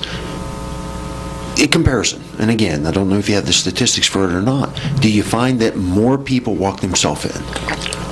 Or are they assisted coming in the door? Whether it be from law enforcement or family, because it seems like I heard a stat that, 2 out of 3 people who suffer from mental health issues, they don't seek treatment. Yes, a lot of times people we call poor insight, or they just may not realize that they need treatment. Typically, family members will have a concern of trying to get their loved one into a facility for treatment, and a lot of times they can come frustrated because under the Baker Act, it's only 72-hour hold. So part of the process, law enforcement could drop someone off at our centralized receiving system. They would get screened by a behavioral health tech and a nurse at that time, and then immediately evaluated by one of our emergency evaluators. If that person meets criteria to go into the hospital, then we would admit that person into one of our units. We have multiple units on our hospital. We have crisis stabilization units, what we call them, one for geriatrics. We have children, CCSU, and Children's Crisis Stabilization Unit. Male-female unit at the hospital, and the average length again is about 4.2 days. So if an individual gets evaluated within 12 hours, they're going to see our psychiatrist too for medication management. Okay, so what happens after those 4 days? I'm sure some people aren't automatically, wow, that was the best 4 days of my life, I'm good. It's also the pathway into our state hospitals, because a lot of states around the country have completely closed state hospitals. We still have state hospitals in Florida. We have a treatment receiving facility up in Gainesville. We have up in McClenny, up off of I-10, and we have a forensic unit too. So if anybody needs extended care longer than 3 days, we would take them to court and ask a judge for that order. Okay, well, thank you, Doctor. We need to take a break right now, but when we come back, we'll continue our conversation with Dr. Mike Dwyer on substance abuse. We'll be right back.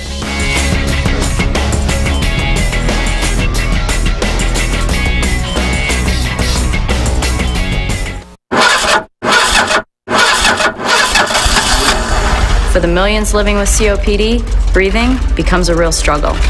COPD stands for chronic obstructive pulmonary disease, but you may have heard of it as chronic bronchitis or emphysema. Over time, it makes it harder and harder to breathe until you feel like you're breathing through a straw. COPD is the 4th leading cause of death in the U.S. It kills 1 person every 4 minutes, and it took my grandmother. An estimated 24 million Americans are affected, but as many as half of them don't even know it. It's a race against time to spread the word about this serious disease. If you're over 35 and have ever smoked, you could be at risk. The good news is, there are steps you can take to improve your symptoms. I'm Danica Patrick, and I drive for COPD. Take action today to breathe better tomorrow. Join the movement at driveforcopd.com, take our screening questionnaire today, and talk to your doctor. Dee, don't do this. Walter, there's something calling me out there. I have to go find it. Every weekend, millions of middle-aged adults head out the door to take on a new sport, or pick up where they left off in a sport they haven't played in years. This is a good thing, but there could be a downside. New physical activities bring new stresses to bones, muscles, and joints. A good reason to take new sports one step at a time, with plenty of stretching and warming up. And remember, weekend warriors are flirting with danger.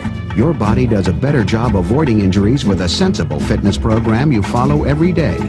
Fitness is good, but exercise common sense. A public service message from the American Academy of Orthopedic Surgeons, who remind you to get up, get out, and get moving.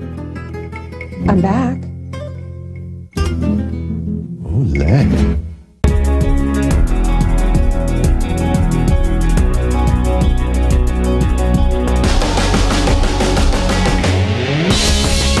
Hi, and welcome back to Radio Waves. I'm your host, Chris Poliquin, and you're listening to us on WLBE, My 790 AM. Today, we're talking with Dr. Mike Dwyer from LifeStream Behavioral... excuse me. From LifeStream. We'll just leave it at that. Okay, so before the break, we were talking about the... people seeking help or being forced into getting help for mental illness, and that the requirement, is only 4 days basically until they reevaluated for potentially a longer stay. And I want to talk a little bit about, because I assume that would apply towards substance abuse as well, or am I mistaken? A lot of people do confuse the Baker Act with the Marchman Act, and that's the Mental Health and Substance Abuse Acts that we have. The Chapter 394 in Florida is our Baker Act, which is the Mental Health Act. That's up to 72 hours we could hold somebody. If we need to hold them longer, then we petition to the court. And our judges now are coming into our hospital once a week on Fridays, and they also have the deputy with them, and state attorney and public defender, and family members. A lot of time, if a person cannot consent to the treatment at admission, then we'll ask for a proxy or a health care advocate that can consent for them. And then typically we'll only ask for an additional 30 days further stabilization on the unit. Sometimes, though, if people cannot stabilize on the unit, then we can petition for state hospital, and that could be up to 6 months or longer. Is that right? Wow, okay. With the Marchman Act, which is a little different, is Chapter 397.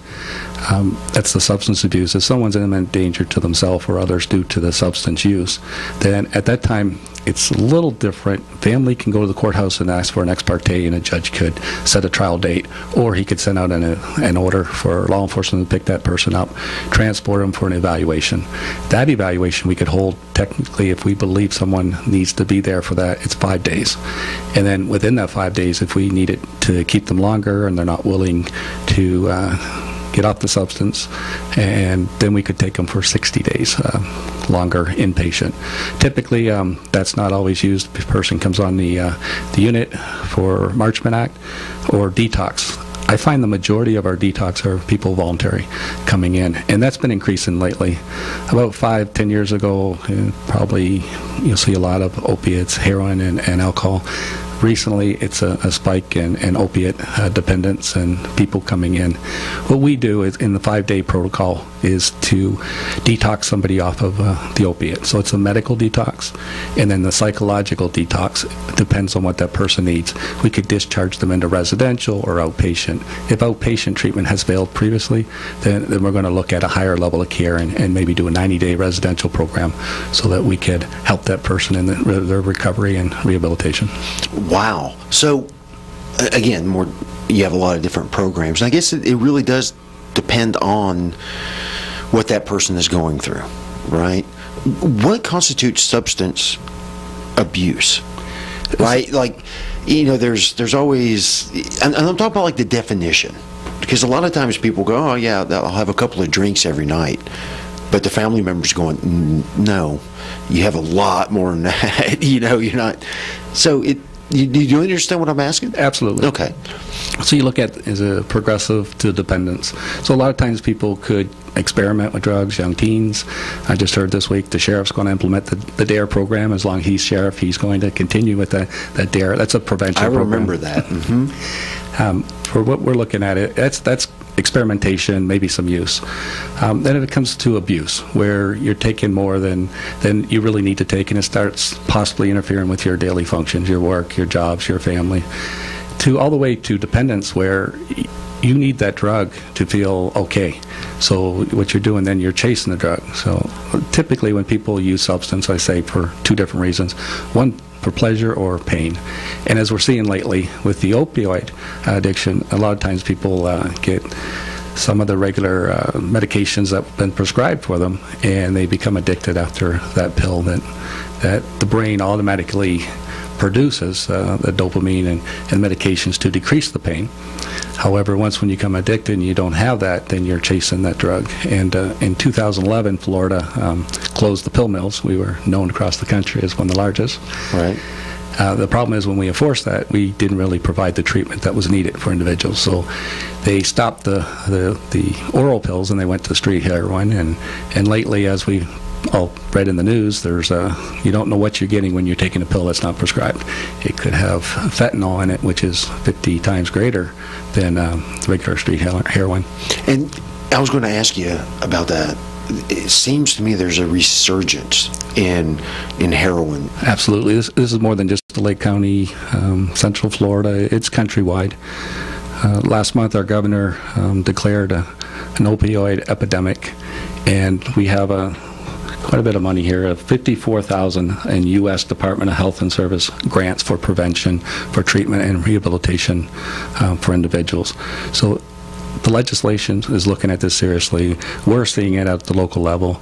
A lot of times, even youngsters will take a pill and they're not sure what's in it. If it's fentanyl in it, that could kill you. And there's other stronger drugs than fentanyl. Early 80s, up in Alberta, Canada, was W18, which is 100 times greater than fentanyl. So some of the Narcan, that's an antagonist, or it's an anti-overdrug medication that the governor also approved for EMS first responders. That could help buy some time to get a person to the emergency room for treatment. And you were saying that the fentanyl was 50 times stronger than heroin? 50 times stronger. And that's in a pill form? That's a pill form, yeah. We've got to be having a lot of overdoses. We are. It's spiked across the nation. Just last week, I heard now it's the number one leading cause of death under the age of 50. So it surpassed crashes. What we're looking at is, in U.S.-wide, is 65,000 is the prediction for 2017. Of deaths? Overdose deaths. Unintentional, too, because a lot of people don't know what they're taking. Good Lord. And again, I assume you work very closely with law enforcement on this as well, right? I mean, I know just in the news, more here recently, there's been a lot of the crackdown. The sheriff's really making an effort to crack down. Have you seen large numbers of this coming in, like over the last year, 2 years, or do you think any of this is working? Is it? Historically, what we've been doing is punishment and locking people up, and that's not working. We have to provide treatment. So if you look at it from a prevention perspective, is probably the key. There's different pathways to recovery. If a person does not need that level of care and we can prevent that, that's the number one. And then if a person does have dependence on substance use, then we got to provide the rehabilitation and the treatment needed at that level. Now, among some of your programs, we spoke off air about MAT, the medical assistance treatment. Can you explain a little bit about that? Yes, medical assistant treatment is, well, it's a new program that we're starting, and it's a medication assistant treatment that a person can come to us and get Suboxone. Suboxone is a lot like the actual opiate, but you don't get the euphoria. So it's not the high you get, but it's to maintain a person's safety. So what we would do is we would continue that person on Suboxone, and some people will think, well, that's just a drug for a drug. But what we're trying to do is get that person eventually abstinence, and there's a pathway to that. So across the country, we've been doing it in different places, up in Maine, methadone clinics, and The key to that, though, is not just giving someone the drug. They need the treatment with the drug. So we have treatment teams, we call access to care. We've hired 5 peers, individuals in recovery for 2 years. So they're doing the AA groups, NA groups with it. We have therapists that are licensed that can work on individuals with unresolved trauma. A lot of times, like I said earlier, people typically use drugs for pleasure or pain. If there's a previous trauma, then we can get that person and get to the root cause. Because typically it's a drug use at that level is an ineffective coping skill to deal with distress, and that could be subjective distress, and when I talk about that, in their world it's perceived distress that they're chasing that drug. Okay. They don't get the euphoria from the drug. So how does it work? I mean, I understand the counseling and the treatment and all that. Is it, I guess you're just, the body is slowly... It has naltrexone in it, so what it does is it binds a receptor so a person's not getting high. So they can feel somewhat normal again, that they're okay, so that they can function. And part of the function is improve the quality of life, that they actually get to go out and work, maintain their housing, and sometimes you got to look at work as probably one of the best human service programs out there. Person becomes self-sufficient, they contribute back to the community. If you do not treat the person, a lot of people we talk to, they're going to find the drug one way or the other. If you're looking at a gram, $60 a gram, and you do that day, you times that by 30, you're looking at $1,800 per month to supply that drug use. So eventually, you mentioned law enforcement earlier. Law enforcement, our courts will see that. I worked in a drug court a few years back down in Sumter County, and one of our judges said 85% of his cases were drug-related at that time. So we're seeing a spike in... How many? 85%. Were drug-related? Drug-related. Yeah, that's awful. That's awful. And when you consider all the speeding tickets, all the reasons that you can go, wow. Wow. So there's different intercepts that we look at. So intercept one is what we call working with law enforcement. That's the front end. If we can do prevention and defer people and get them into treatment. The local detention centers, they do have a program called ARMOR. It's they can treat people in the jail, and law enforcement can put someone in protective custody, and they can detox in the jail. But a lot of times it's better to get them to the treatment facility where we have our peers, we have care coordinators. Care coordinators will work with that person from the hospital. They'll start identifying natural supports and following that person when they go back to the community. People are most vulnerable when they leave one level of care, like residential, going back to the same community, the same peers, the same thinking. They're higher risk to relapse, and we're looking probably at 85% will relapse. And addiction is a relapse disease. That's all the time we have. If someone wanted to get more information, where can they go again real quick? Absolutely. 2020 Tally Road. It's live stream. Walk into our access to care. We can do a screening. We can tell you all about the programs we offer at Livestream, the new initiatives that are coming. It is definitely a year of change. We are definitely getting funding that we can help provide the treatment that's long over needed. Awesome. Well, that's it for our show today. Doctor, thank you very much for coming on board. Thank you, Chris. And our phone number, 352-315-7878, and that'll get you the access to care. Awesome. Great. Thank you. Well, that's it for today. This has been Radio Waves. I'm your host, Chris Poliquin. We'll see you next time.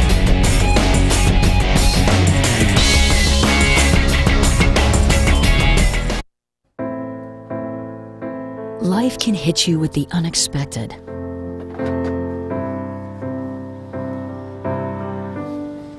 Forcing you to make difficult decisions.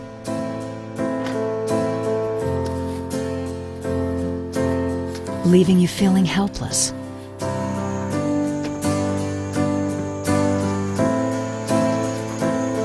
You don't have to lose your home. It's time to take control. The National Foundation for Credit Counseling can help. The NFCC is a nonprofit organization that has been providing quality financial counseling and education for 60 years. Our national network of community-based member agencies have helped millions of consumers with foreclosure prevention. Seek advice from our certified housing counselors today. Call us or visit mortgagehelpnow.org. Real solutions for real people. Happy birthday. I'm Deb Haggerty, President of the Florida Breast Cancer Coalition Research Foundation, reminding you that your license plate expires on your birthday, not on the end of your birth month. When you renew your license plate, we hope you'll choose the End Breast Cancer license plate, the funds from which support breast cancer education and research within the state of Florida. Remember, together we can end breast cancer. There's a shelter pet who wants to meet you. Meet one today. Visit theshelterpetproject.org. Adopt.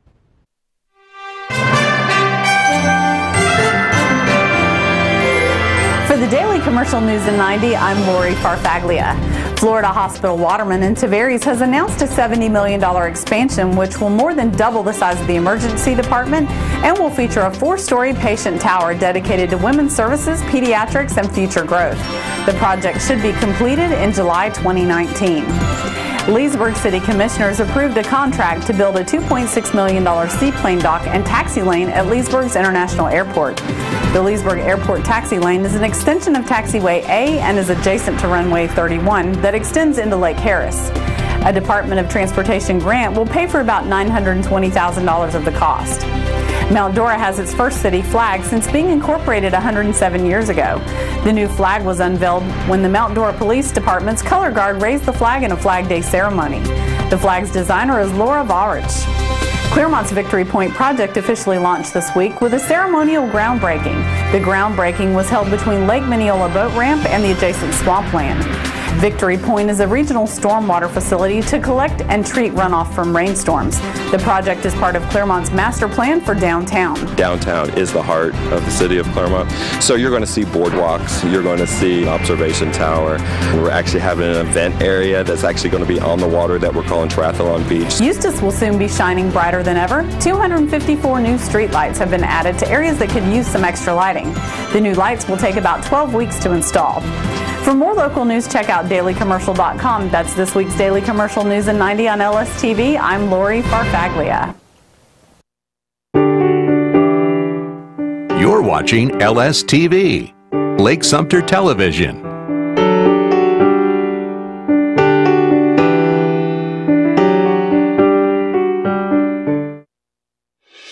Thank you for watching Lake-Sumter Television. Now stay tuned for the Florida Channel on LSTV, already in progress. So, Citizen staff recommends the Actuarial Underwriting Committee approve and recommend that Citizens Board of Governors approve the 2018 annual recommended rate filing, and upon approval, the presented rate changes will be filed with the Office of Insurance Regulation. I've read the recommendation, motion for approval. Move to approve. Second. Second. All those in favor, aye? Aye. Aye. Opposed? Having passed.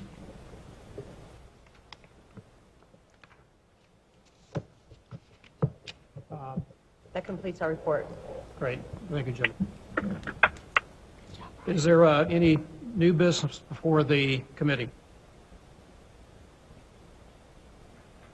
There being none, a motion for adjournment? So moved. Great, and thank you very much. Thank you, Jim.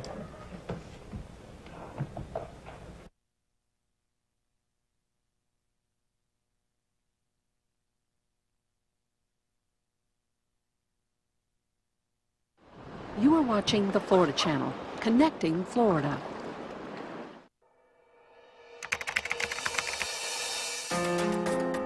Created under the Florida Constitution in 1845, the Office of the Attorney General serves as the state's official enforcer and defender of the laws of the state. The Office of the Attorney General has many branches within its department: the Office of Statewide Prosecution, the Office of Civil Rights, Cyber Safety, Criminal Justice Assistance Programs, the Inspector General, and the Solicitor General are just a few of the 26 divisions under the leadership of the Office of the Attorney General. The Attorney General is an elected official who serves as a member of the Florida Cabinet along with the Chief Financial Officer and the Commissioner of Agriculture under the leadership of the Governor as chair. The Attorney General, along with other Cabinet members, oversees the Departments of Highway Safety and Motor Vehicles, law enforcement, revenue, and Veterans Affairs. The Attorney General's responsibilities also include protecting citizens from various types of fraud, representing the state in criminal cases that appeal to state and federal courts, and defending the constitutionality of new legislation. The AG is also responsible for issuing formal legal opinions at the request of public officials. Visit myfloridalegal.com to learn more about the Attorney General's top issues, different divisions, or access to legal resources.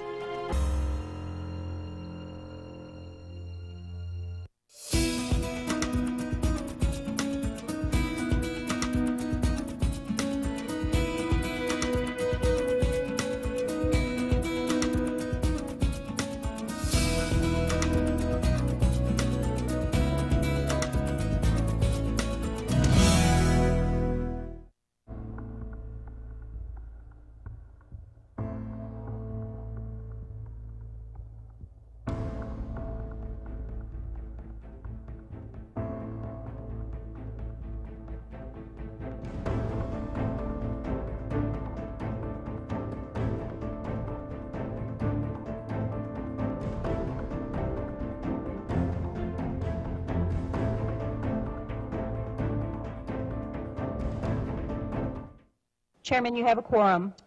Thank you, Barbara. Good morning, governors and those in the audience. Thank you for attending the Tuesday, June 20th, 2017 Citizens Board of Governors meeting. Our first item on the agenda is the approval of the prior meeting's minutes. Are there any comments or revisions? Move for approval. Second. We have a motion and a second. Is there objection? The motion carries. We're to the chairman's report. You're going to hear a lot today about AOB and the continued stress it puts on our business. I think this organization did a great job in pushing and promoting for meaningful reform, and we didn't get there. We're going to keep trying, and I think we have some good short-term solutions brought to us by our actuarial team, so I want to say thank you for that. It remains a challenge. The other thing I want to do today that's a little off script in the chairman's report is I would like to say a big thank you to Barry Gilway. Many of you don't know this is his 5-year anniversary with the organization. It seems like yesterday. Barry, you have been a transformational leader, and you have made incredible contributions to the organization. We all know, well, I should say Don and I know, what it was like in 2011 and 12, and Barry has really come in and done incredible things. So we owe you a lot of gratitude. And if you wouldn't mind coming up, I'd like to present you with this certificate, please, or I can meet you halfway.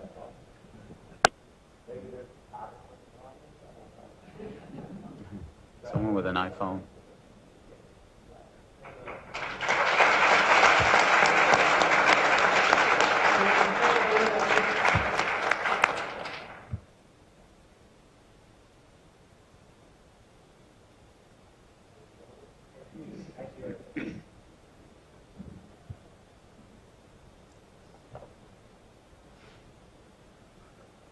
Okay, so with that, Barry, we're going to recognize you for the President's report. Thank you, Mr. Chairman and board members. This truly was a surprise. It's been 5 years, and I can truthfully say it hasn't felt any more than 10 or 15. But we have accomplished an enormous amount, I think, in a short period of time, and look, all the credit goes to the executive leadership team of this organization. I've never worked with a better group of people. So it's really congratulations to the whole team. My report today is really going to summarize, a lot of what you've heard and what you've individually worked on within your individual committee meetings. But I want to try and pull it together a little more effectively. As we all know, this legislative session came and went with no really meaningful legislation whatsoever in AOB. It wasn't due to a lack of trying. A few numbers: 92,000 emails went out to Tri-County residents. educating them on AOB. There were 157 articles published on AOB, and all but I think 2 were positive and supportive of AOB reform. There were 7 editorial board meetings that I made with Chairman Gardner, and I think as everyone saw in the press, every single one of those received a exceptionally positive response. We made visits to homeowners associations, the largest in Palm Beach County with Governor Kukui, and in fact all the board members participated in really helping us get this message across. At the end of the day, the AOB situation not only continues, but it truly is getting worse.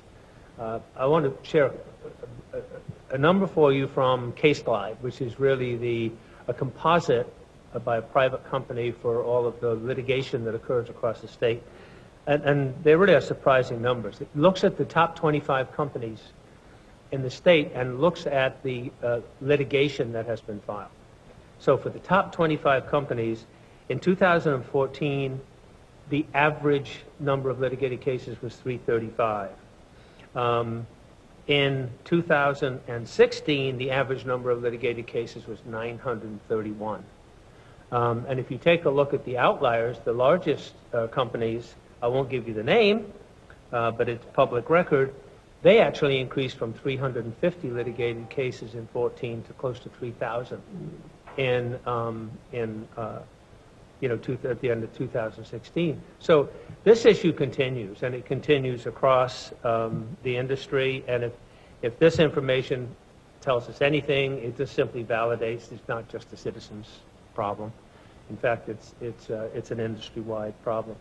We got huge support. Governor Scott, was a huge supporter. CFO Atwater was a huge supporter. The House of Representatives, we got great support from the House of Representatives. Unfortunately, the Huco-Pasadomo bill never even got heard in the Senate, despite a lot of hard work. And a reasonable alternative, not a perfect alternative, but a reasonable alternative was HB 1421, which the Representative Grant bill, that would have made a big difference, and that passed the House, but of course never got any traction. So ultimately, I'm going to go through a series of issues that we are undertaking to really make some corrections, despite no legislative action. But I do want to start out by saying, in no way, shape, or form will this issue ever be resolved without legislative reform. So these are stopgap measures, in my opinion, that we'll be presenting. Companies are already beginning to respond, and of course, the easiest administrative action that they can take is rates, and there are numerous companies that are already filing major rate increases. Surprisingly, for 3 companies, major rate increases were filed. The OIR rejected the rate increases and required them to increase the rates over and above what they filed. So, companies, and these are 3 of the largest operating companies in Florida. So even OIR is basically saying, look, your current rates in combination with your business plan is not going to get you there.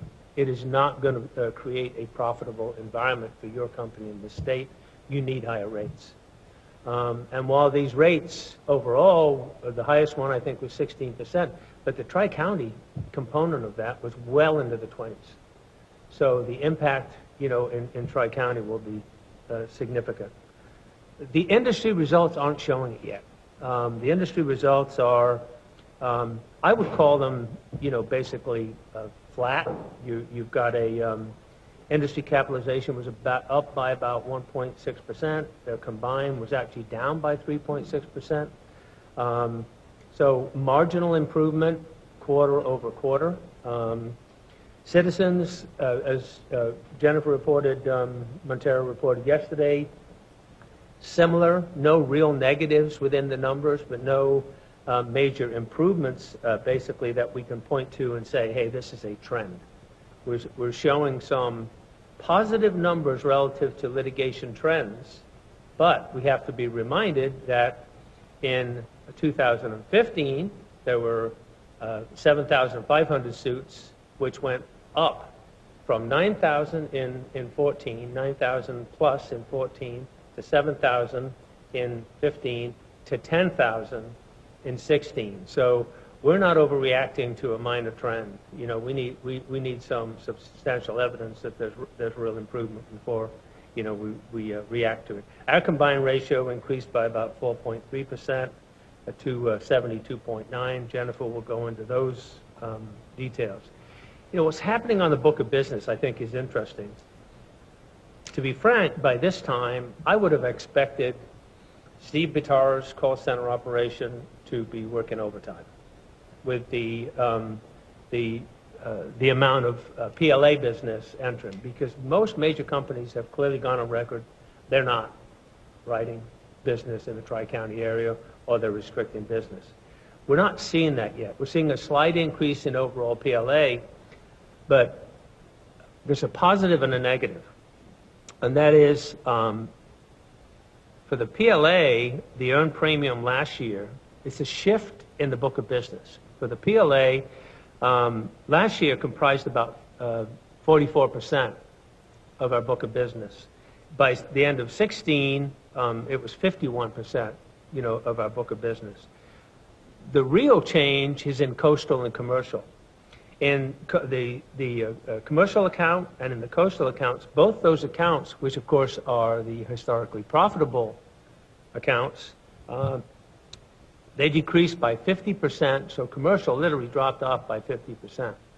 By the way, you can find this staggering when Brian tells you what our rate indications are for our commercial book this year. But they dropped off by 50%. The market is that aggressive in the commercial lines area, and 23% in coastal, because of the interest in the wind-only products, primarily due to the reinsurance rates. So while we actually just hit a new record last week, we're at a low of $117 billion in exposure from a high of $512 billion. So that progress, you know, continues, but bottom line is the marketplace is showing some pretty significant resiliency in terms of the way it's reacting to this market. Some companies are clearly dropping off their business. Others are actually writing fairly aggressively. So it's a dual sword here. But we have, excuse me, we have been working as a management team now for many months, looking for alternatives. And some of them might seem, let's just say, more onerous than others, but I do want to remind you about the PLA numbers. You go back to 3 years and we lost 21 million. You go back 2 years, we lost 35 million. We will lose 124 million this year. And at the same trend, in 2018, we're projecting $182 million loss in the PLA. And keep in mind that the numbers I gave you in CLA and in commercial, the profitable accounts, we won't have that profitability to offset that $182 million loss. So the horizon, it looks really cloudy out there given the overall shift in the book of business and the profitability of PLA. That's why we're making these recommendations. We're making recommendations to you, or have made them in committee, for three distinct areas. The first is a series of policy language changes that really complement the changes that we made last year. And we are seeing some very positive impacts from the changes that occurred in July of 2016. Language changes, along with some underwriting guidelines that we would like the OIR to approve. The second changes you've heard from Jay in the claims management arena, and I'll be talking a little about that. I'll leave the detail up to Jay.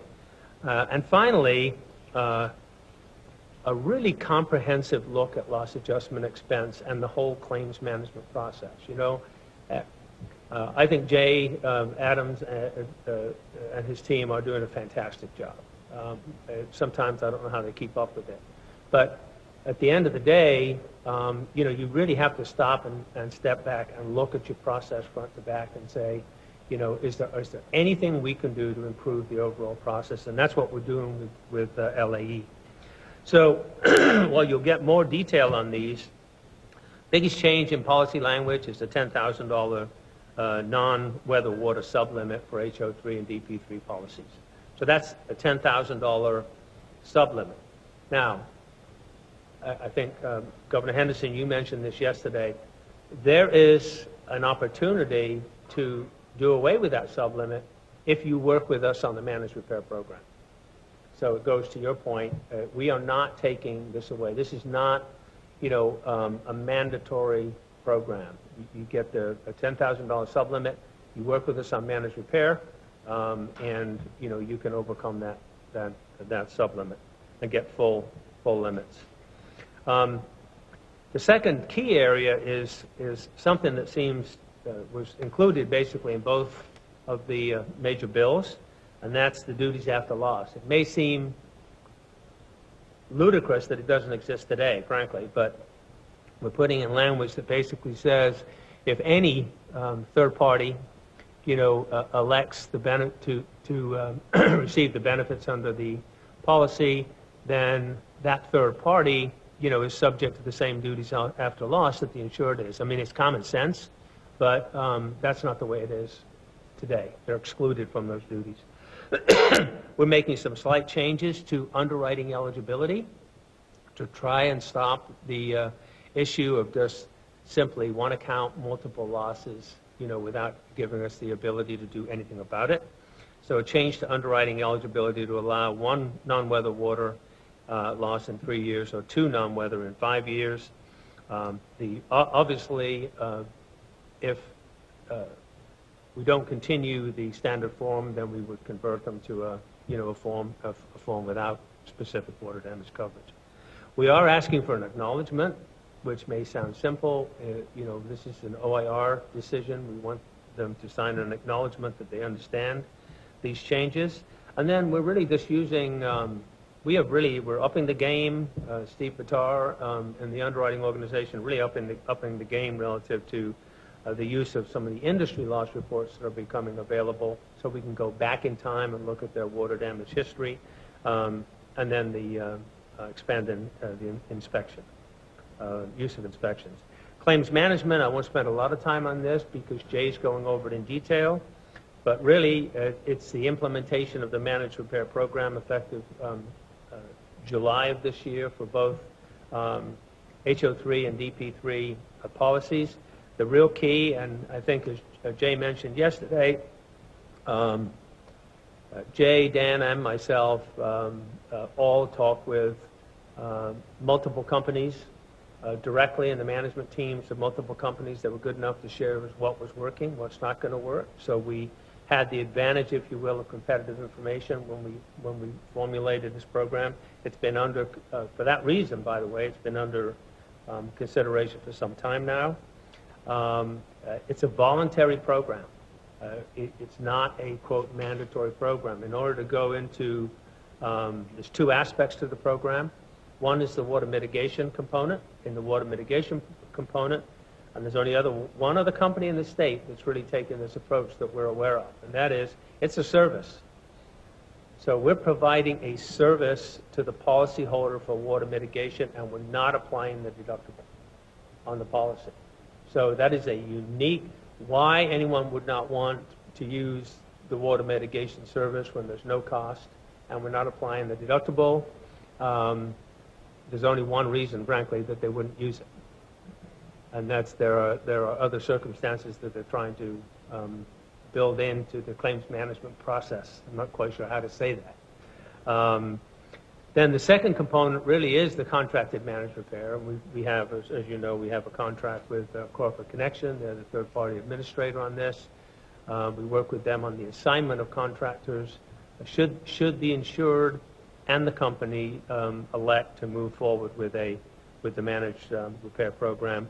And one of the key things we heard is that you could never lose sight of the claim.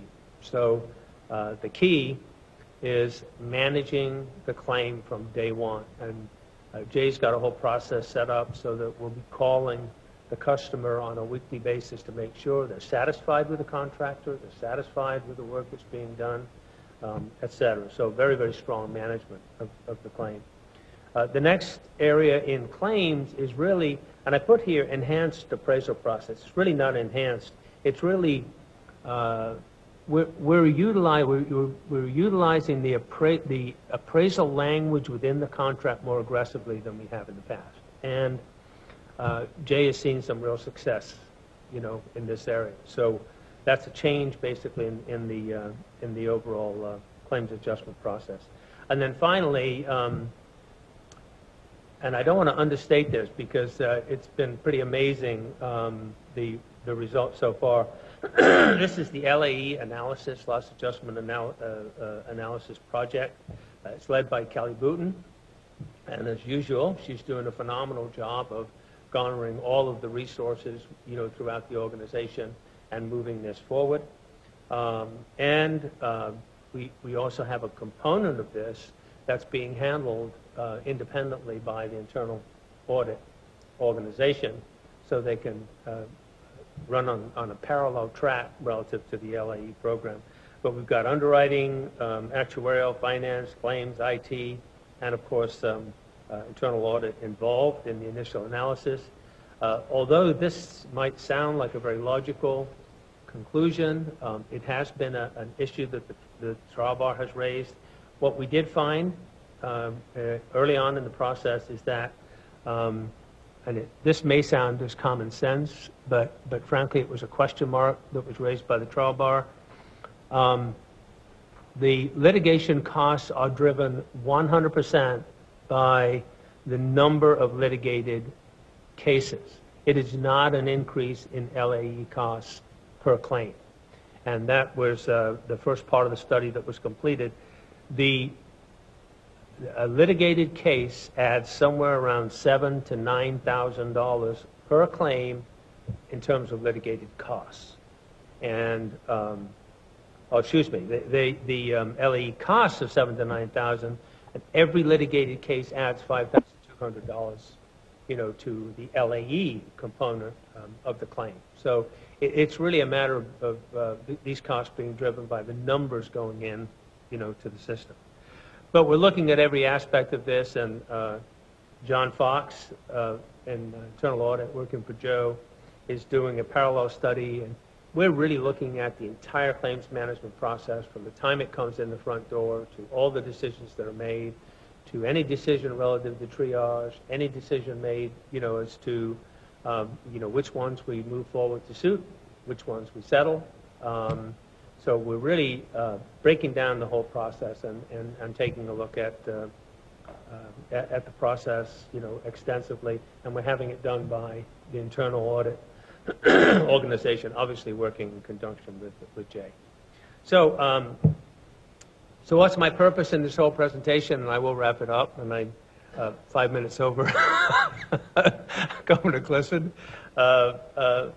The bottom line is we want this board to be confident that, we're not sitting back and saying, hey, we'll wait till next year, and maybe we can get something done from a legislative standpoint next year. We can't wait. It doesn't make any sense, and we don't know, particularly with the current structure of the legislature, we don't know whether we'll be any more successful next year. We hope we will, because this is a growing issue.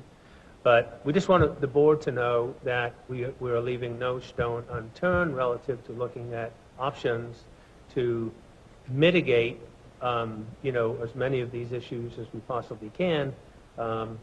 While at the end of the day, we also know that, in our opinion, you cannot come up with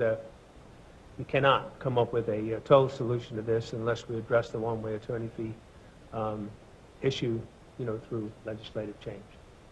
So with that, Mr. Chairman and board, I open for questions. Any questions for President Gilway? I guess I just have a comment. I mean, we have to go under the assumption that we're not going to get any legislative relief, and I think you know that, and then we're just going to have to come up with a game plan, a defensive game plan to do the best we can to mitigate it, because I'm not convinced we are going to get any relief next year, year after, who knows. Thanks, Barry.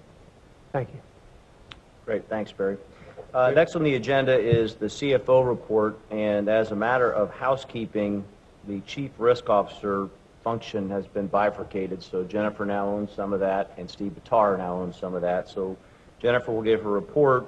As I understand it, we're going to defer the A&U portion into Steve's group, so we'll hear it all together. So with that, good morning, Jennifer.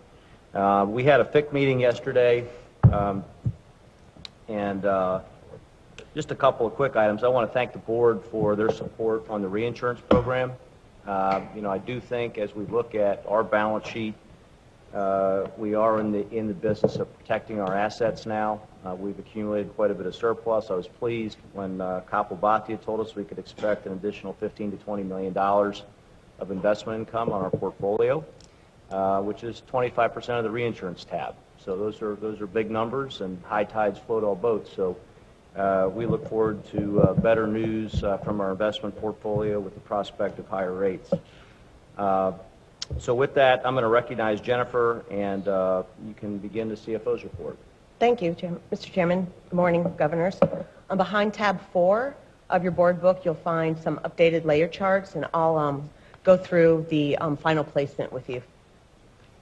As I presented at the last FIC meeting, the PLA-CLA exposes 32% of its surplus in a 1 in 100 year event with only cat fund coverage and no private reinsurance, whereas the coastal account exposes 88% of its surplus in a 1 in 100 year with only cat fund coverage. Therefore, the 2017 risk transfer program focused on the coastal account only. With the coastal account risk transfer placement, 50% of surplus was protected, which is a 25% increase in protected surplus from last year. During the April 27th Board of Governors teleconference, approval was provided for the recommended coastal account reinsurance placement not to exceed $94 million. The final risk transfer program resulted in a combined 2017 traditional reinsurance and capital markets risk transfer placement of approximately $1.3 billion, which is $1.1 billion less than the $2.4 of risk transfer that was purchased last year, at a cost of $93 million, which was 48% less than the $181 million spent in 2016. The 2017 coastal account placement is made up of the following layers. The first layer, referred to as the RAP layer, works in tandem with the mandatory coverage provided by the Florida Hurricane Catastrophe Fund. The placement provides approximately $350 million of traditional coverage in excess of $504 million and wraps alongside and above the cat fund. This layer is a single shot per occurrence, which inures to the benefit of the cat fund and has a rate on line of 9%. The 2016 RAP layer had a rate on line of 10.25%. The second layer consists of $880 million of coverage. This annual aggregate loss layer is divided between the traditional and the capital markets. The traditional placement provides $580 million of annual aggregate in excess of $504 million and consists of both single-year and multi-year, $180 million of multi-year and $400 million of single-year. The multi-year provides for 2 limits over 3 years. Both single-year and multi-year inure to the benefit of the cat fund and the RAP layer, and both have a rate on line of 7%. As you recall, in 2016, we reallocated the multi-year annual aggregate to the RAP layer, so there was no annual aggregate layer purchased in 2016. However, in 2015, the annual aggregate layer was priced at 7.75% for single year and 8.25% for multi-year in a layer with similar expected loss. The capital markets placement provides for a $300 million cat bond, in excess of $2.151 billion in the same layer.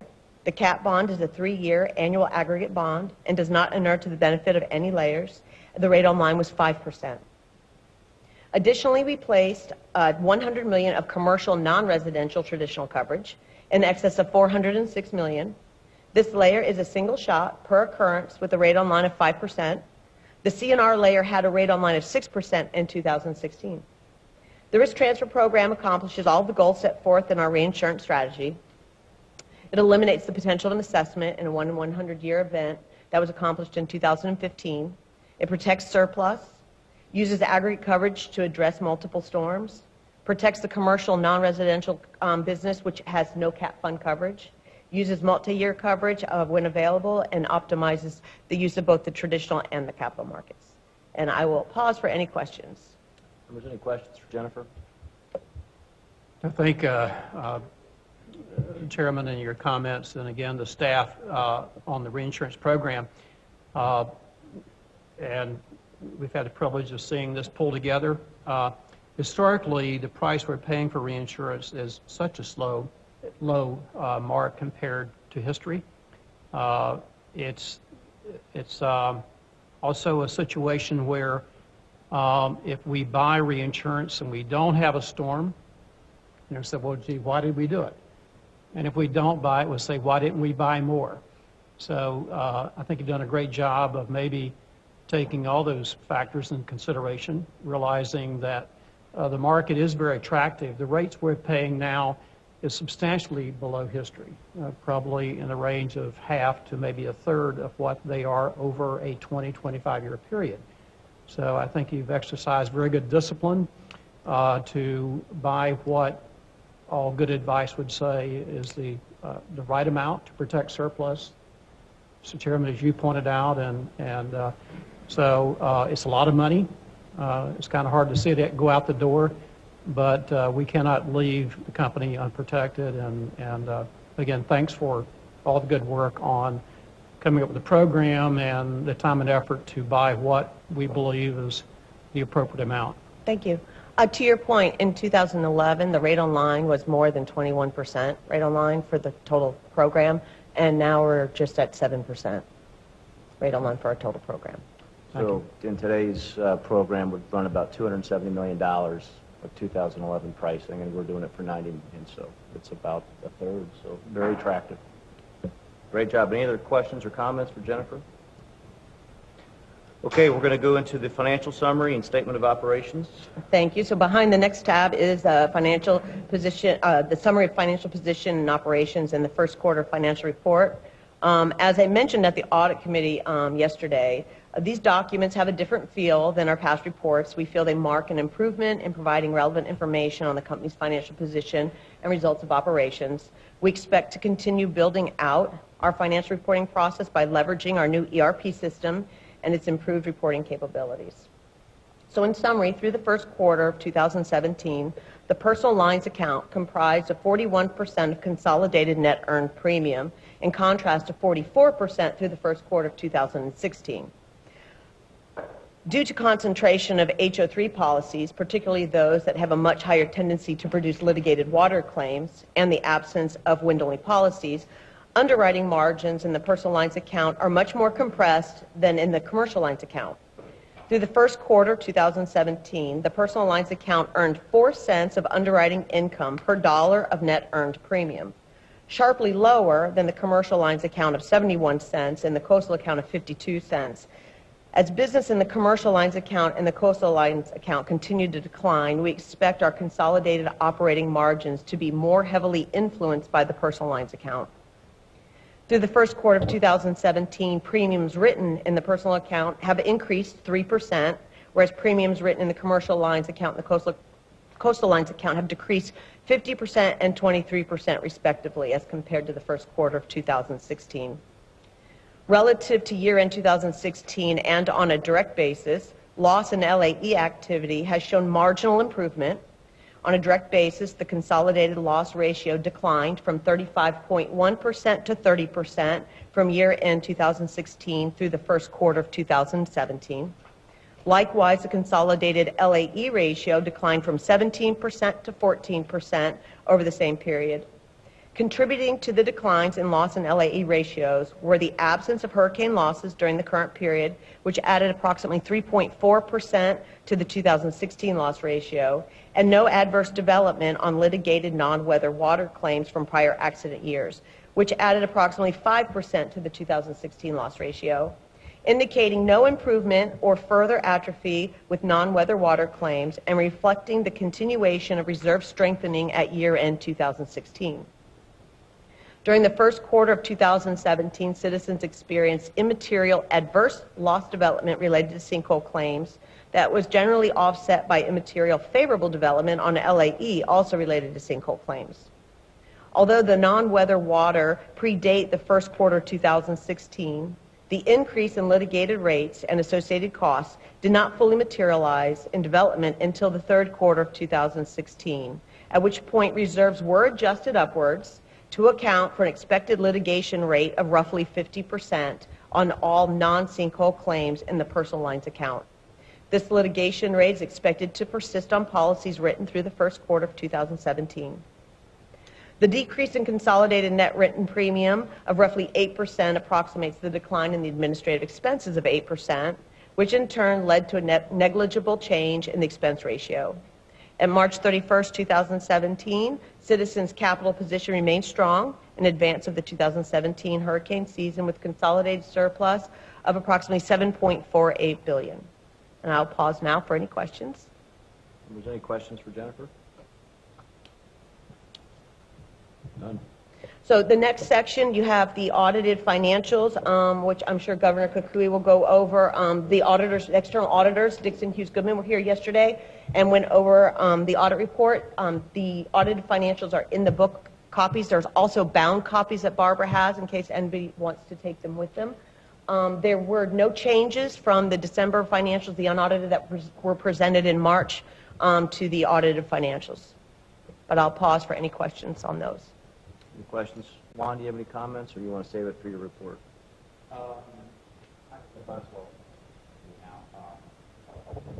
Yeah, Dixon Hughes was here. The two partners, Brian Smith and Matt Church, presented both reports, the accepted accounting principle one and then the statutory.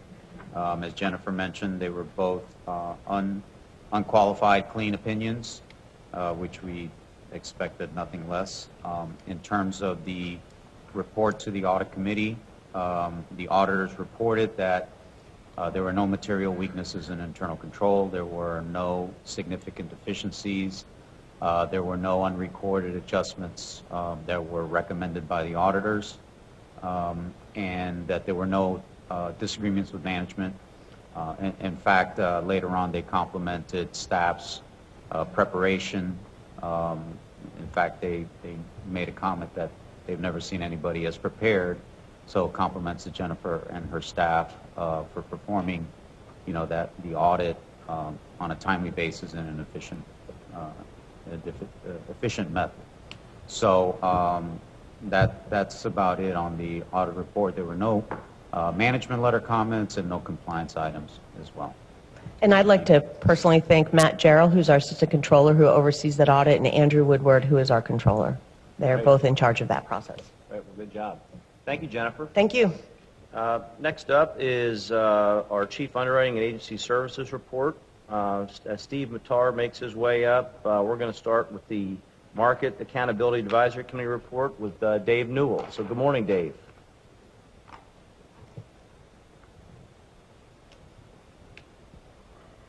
Good morning, Mr. Chairman and Governors. Dave Newell for the record.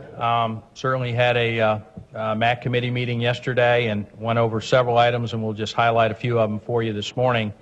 As we continue to see consolidation in the agency plant around Florida, certainly Citizens has seen shrinkage in number of agents and agencies that they deal with. So that number continues to trend down. We talked about some cycle times as it relates to claims, because AOB seems to continue to be the hot topic, and certainly new business submissions, which I think will continue to see a little uptick depending on where in the state you're doing business. We reviewed many of the outreach programs that Citizens continues to work on to get the word out. Call Citizens First, other webinars, live classes, and so on and so forth. I know they've worked with several of the associations that's on MAC to come to their groups and talk about issues and explain the benefits of Call Citizens First. Adam Marmelstein talked about depopulation. There's certainly been a slowdown in the appetite for depop, but there is still some movement there. And we'll see the clearinghouse is now accepting carriers that are willing to look at wind only as an option of policies that they'll undertake. And then lastly, Jay Adams gave a lengthy report in reference to the managed repair program and some of the key ingredients with that, and certainly getting some buy-in not only from the agent community but the policyholders in general. And some of those things were highlighted were the free emergency services that Citizens is offering, permanent repairs to return policyholders to pre-loss condition, the 3-year warranty, which is certainly something outside of the norm in the construction industry, and then a coordinated effort to oversee the claim activity. I started in this business in claims, and I will tell you that having your hand on that claim process from start to finish makes a big impact with not only the policyholder, but how that process moves along. So with that, Mr. Chairman, that's my report. Any questions for Dave, members? Thank you, Dave. Good morning, Steve. Good morning, Mr. Chairman.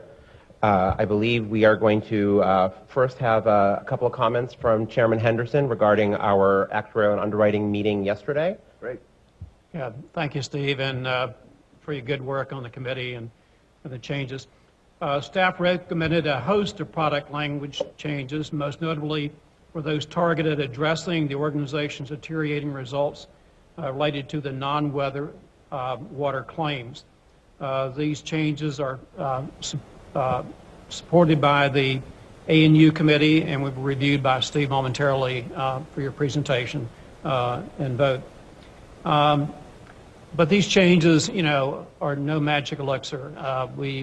The legislature, we need to stay very active with them and look at, I think, an ability to provide service to our policyholders, but really not go beyond the boundaries of the policy we've issued to them.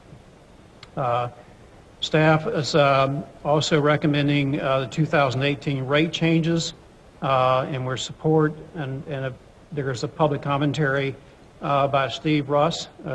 Steve is with FIRM, which is the Fair Insurance Rates of Monroe County. And I want to applaud Steve for taking time, his personal time, to be here to represent, you know, his friends and neighbors in Monroe County in terms of that we consider all those things necessary to be as fair as we possibly can. There is some litigation that's involved, so somewhat limited as to what we can say or we can't say. But what we can say, though, is, Steve, that we'd all be better off if more people took an active part and try to make a difference. And thank you for doing that. Steve? Thank you, Mr. Chairman. Mr. Chairman, if I may, I have a series of product changes to go through, and I am required to read the action items and recommendations. Great. So I will launch into that. Behind the first tab is our product changes related to hurricane binding restrictions. I am happy to take any questions as we move forward, but if it's all right with you, I'll go straight from recommendation to recommendation and stop for commentary should it come up. Great. All right, wonderful. Citizen staff recommends that the board approve proposal to update the Hurricane Tropical Storm Binding Suspension Rule and authorize staff to take any appropriate or necessary action consistent with this action item to include filing with the Office of Insurance Regulation, system change implementations, document changes, and supporting activities. Final changes may vary slightly depending on guidance from the OIR. Members, any questions for Steve? Jim, would you like to make the motion? Yeah, so move for approval. Thank you. There's a motion and a second. Is there objection? Motion carries. Next item, Steve. Thank you very much. Behind the next tab for personal lines product changes, recommendation reads, Citizen staff recommends that the board approve the above proposals to update underwriting requirements to refine underwriting eligibility, promote consistency, and align with the private market carriers, and authorize staff to take any appropriate or necessary action consistent with the action item to include filing with the OIR, system change implementations, document changes, and supporting activities. Final changes may vary slightly depending on guidance from the OIR. Thank you, Steve. Motion for approval. Questions first? None? We have a motion for approval. Is there a second? Second. Any objection? Motion carries. Next item. Great. The next change is regarding older homes on our personal lines book, and I will go straight to the recommendation. Citizen staff recommends that the board approve the proposal to implement requirements to refine underwriting eligibility, promote consistency, and also align with the private market carriers. We also seek to authorize staff to take any appropriate or necessary action consistent with this action item, to include filing with the OIR, system change implementations, document changes, and supporting activities. And final changes may vary slightly depending on guidance from the OIR. Any questions, members? Move for approval. Second. We have a motion and a second. Is there objection? That motion carries. Next item. Thank you, sir. I would like to just take a moment here and just go through these changes briefly to highlight the product changes that we're suggesting regarding how to address the water losses. As we stated earlier, there is no silver bullet. This will not solve all the issues that we have, and we stand prepared to continue to evaluate what administrative product changes we can make to try to address the issue with the water abuse, but also want to note that there will need to be some type of legislative reform. So with that on the record, there are three main areas that we are targeting with this filing. The first is the introduction of a $10,000 water sublimit for non-weather water losses for our HO3 and DP3 policy types. We also are seeking to expand the changes related to duties after a loss. Been watching the Florida Channel on LSTV. Please stay tuned for local programming. Ready or not, here I come. The smallest moments can have the biggest impact on a child's life. Take time to be a dad today.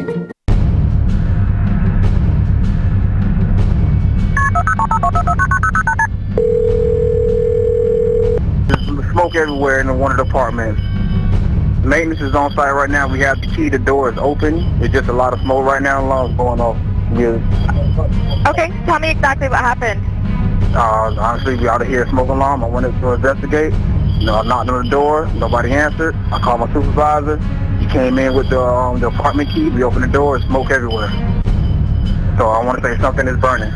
I'm sending the fire department to help you now. Stay on the line. I'll tell you exactly what to do next. You said there are other people inside their apartment, so you're telling them to get out now? Yes. I can't imagine a sort of a more meaningful way to start the term of service for a fire truck than how this has happened. And I think that we have all three of our firefighters, Lieutenant Bidwell, firefighter Hermesman, and firefighter Steiner are here.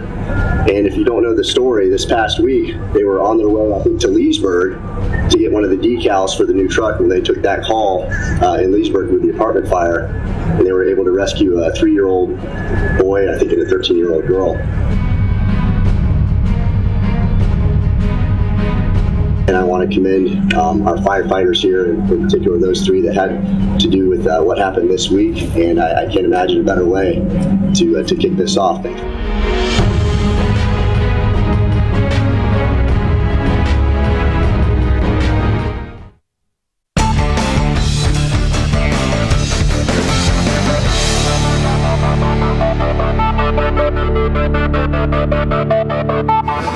Hello, everybody. This is Brian. And this is Janet. Welcome to the June edition of Around the Lake. Here we are in Mount Rushmore. Yeah, not Mount Dora, Mount Rushmore. And the echo coming from the Mount Dora Blues and Groove is incredible. Like, it's just echoing off the faces of all those old presidents, isn't it? Pretty phenomenal. Actually, we are at the 9th annual Mount Dora Blues and Groove Weekends, and the show is underway. It is, and we're pretty close to the stage, so we may have to move back out towards the lake. What do you think? It's a little bit loud. We're gonna play it by ear. All right. All right, so we got a lot of things happening in the month of June that you need to know about. Grim. Too many tourists here in Mount Rushmore. Let's go for a hike, shall we? Okay. All right. Well, it's probably a good idea that we move, but you can still see Mount Rushmore back there. The weekend of the 16th and the 17th. Yes, Elvis Fest. That's right, the ultimate Elvis Festival. And I think I saw Elvis here earlier walking around. He may be, actually hiding out in Mount Dora. But you don't want to miss this, folks. This is sponsored by Graceland, and it will feature some of the finest tribute artists in the world, vying for the opportunity to win the contest to represent our area in Graceland. So a lot of things going on. You've got Friday night opening concert with Al Jocelyn. He was last year's winner from Central Florida and representing Central Florida in Graceland. He's putting on the concert Friday night, backed up by a phenomenal band, The Crew. We've had them here before. So come on out and enjoy an excellent tribute to Elvis Friday night. And then Saturday we have the preliminary rounds and the final rounds. And there's a lot of activity, so come check it out. Experience the Elvis Presley Continental's ultimate Elvis Festival. The top Elvis tribute artists in the land will compete for valuable cash and prizes. The winner will travel to Graceland in Memphis for a chance to become the ultimate Elvis. Tickets and information available at mountnoralive.com.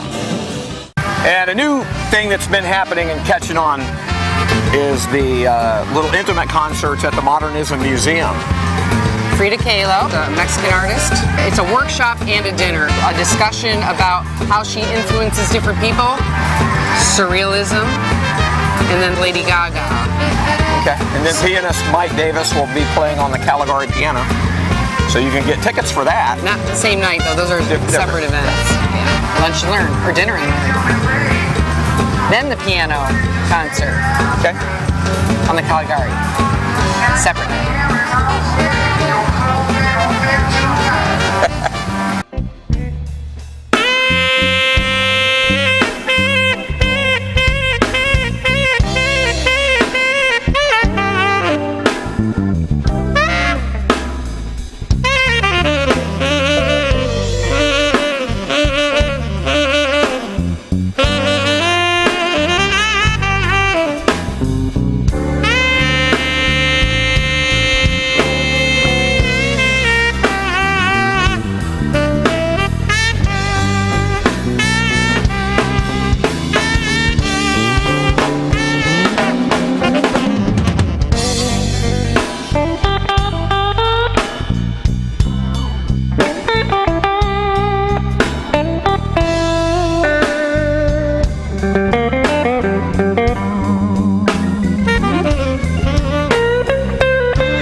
Couldn't have asked for a better day for an outdoor concert, I'll tell you, because I thought it was going to be miserably hot, but it's pretty nice out here, actually. I'm glad we brought some lunch. Yeah, we scored really big. There's this new thing happening at our favorite little restaurant in town. Lunch. Now, this is what you call a box lunch. That is a box lunch. And it's really cool because it literally is a box. And Cody's on 4th has put this together. And you can call in advance and order from a variety of offerings of sandwich types. And she uses only boar's head meats. So it is really fresh and healthy. So I cannot wait to tear into that as soon as we're done with our little yeah, I'm getting hungry. event lineup here. Fast forward to June 24th, and we have a new event, inaugural, the Juneteenth Festival on historic Grandview. Now that event is going to feature an incredible music lineup starting at 11 a.m. with Gospel Hour. Then we're going to move into the evening with David Oliver Willis and Candace Glover, season 12 winner of American Idol. That's a free event, right? That's correct. No charge. There will be exhibitors, artists, all kinds of family activities happening on the street on historic Grandview. Food, all kinds of food will be available. A block party. Yeah, because there'll be some soul food, and might even have some barbecue. And that's sponsored by the city. The City of Mount Dora Northeast CRA, Special Taxing District. Yeah, so, I think they want to highlight their business district. Yeah, that little bit historic Grandview Street where the barbecue place. Yeah. Sugar Booze. Sugar Booze, everybody's favorite little barbecue dive. We have the regular second Friday events starting with Art Splash. And Movie in the Park. Movie in the Park. So make plans to come down. Tons of galleries and art studios participating in that. And then there's street performers in different parts of town. It's become a pretty fun little event. And then after that, you take your blanket, your lawn chair, you get down on the grass there in Donnelly Park and watch the movie on the big screen. Hey, you can go over to Cody's and get yourself a little box lunch. Call and in, then take it over there. She'll pack it up for you. You can eat it right there on the slope. Right. Third Thursday of the month, we have, of course, food trucks. Food trucks, and that happens in Sunset Park, where every Sunday morning from 9 a.m. until 2 p.m. we have the Mount Dora Village Market. That's right. It's become a pretty good-sized farmers market with a lot of farms represented. Yeah, it is growing. Organic beef and chicken, now that guy's doing really well. Eggs, seafood, crafters, plants. Absolutely. Everything. So make plans to come out. You can get more information at mountdoramarket.com.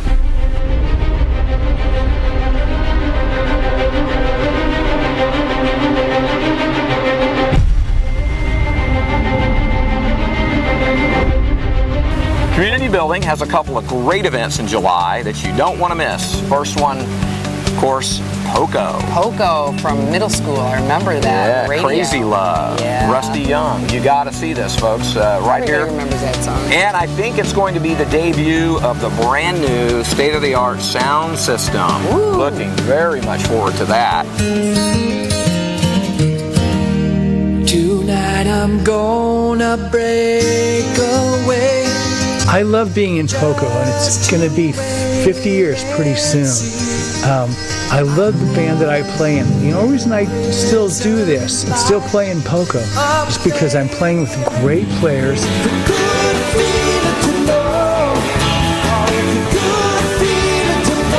She reminds me of you in the heart of the nights. I still think there are things, musical things, that need to be said. I can really rock and roll at my age. For all of you who are my age, thank you very much, and we'll see you soon. You can get a lineup of all of the upcoming concerts and get your tickets in advance at mountdoralive.com. That's right. All right, I think it's lunchtime for us. Is it? Yep. So, until July, all right. This is Brian. This is Janet. We'll see you around the lake.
This summer, enjoy the family fun of summer college wood bat baseball. Leesburg Lightning and Lake-Sumter TV invite you to check out the game the way it was meant to be played, including these upcoming home game matchups. Free admission, free parking, and quite possibly America's finest ballpark food. It's the Leesburg Lightning, all summer long at Pat Thomas Stadium. For more information, visit leesburglightning.com. TV.com. Production support made possible by TB Financial Group.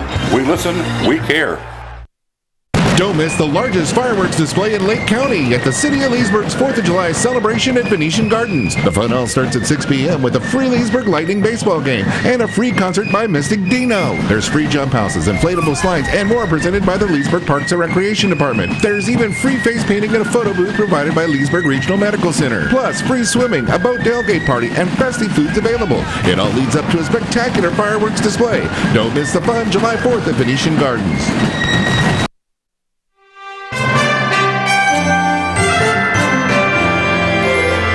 Daily Commercial News in 90, I'm Lori Farfaglia. Florida Hospital Waterman in Tavares has announced a $70 million expansion which will more than double the size of the emergency department and will feature a 4-story patient tower dedicated to women's services, pediatrics, and future growth. The project should be completed in July 2019. Leesburg City Commissioners approved a contract to build a $2.6 million seaplane dock and taxi lane at Leesburg's International Airport. The Leesburg Airport Taxi Lane is an extension of Taxiway A and is adjacent to Runway 31 that extends into Lake Harris.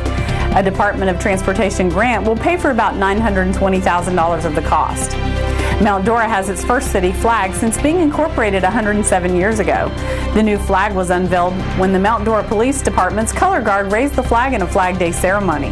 The flag's designer is Laura Varich. Clermont's Victory Point project officially launched this week with a ceremonial groundbreaking. The groundbreaking was held between Lake Mineola Boat Ramp and the adjacent swampland. Victory Point is a regional stormwater facility to collect and treat runoff from rainstorms. The project is part of Clermont's master plan for downtown. Downtown is the heart of the city of Clermont. So you're going to see boardwalks, you're going to see an observation tower.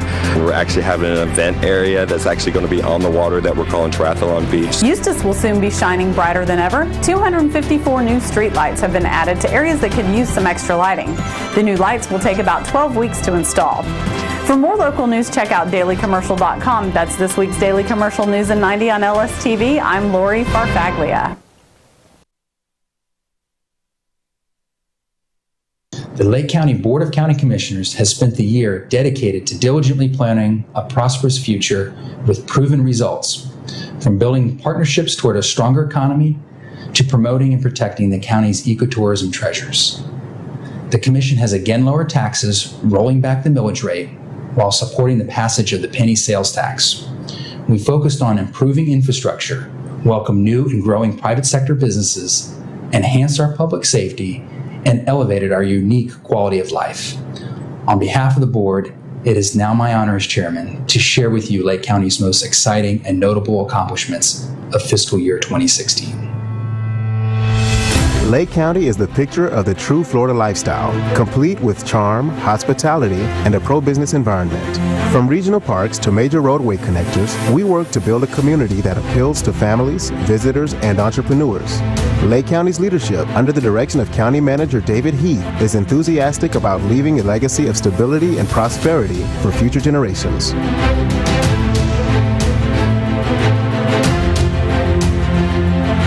All signs point to a growing, healthy economy. This year, the county's unemployment rate reached a 10-year low. Jobs are up 4.6%, the highest year-over-year gain in a decade, and the average Lake County worker's salary is at a record high. To further promote this upward trend, the county launched the Made in Lake website to market local manufacturing businesses, foster pride, and create new connections.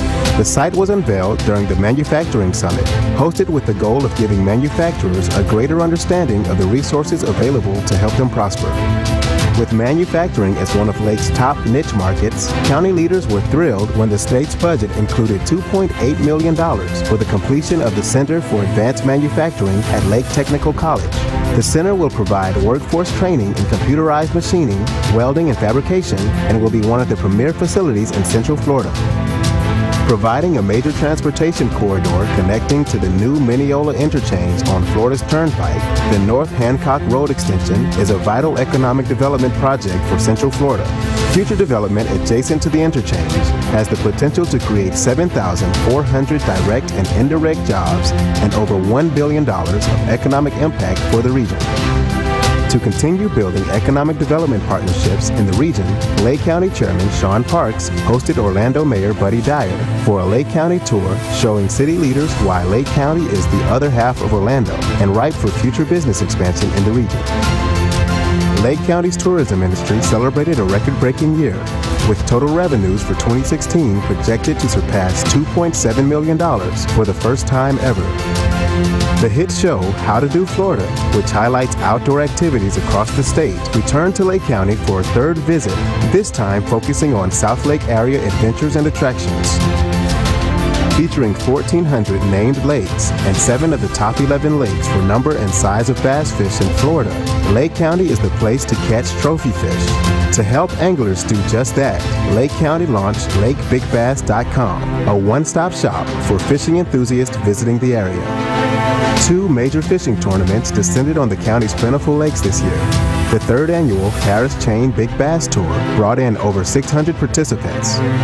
Jack Link's Major League Fishing, the most watched fishing show on TV, filmed 7 episodes on the Harris Chain of Lakes for the Outdoor Channel.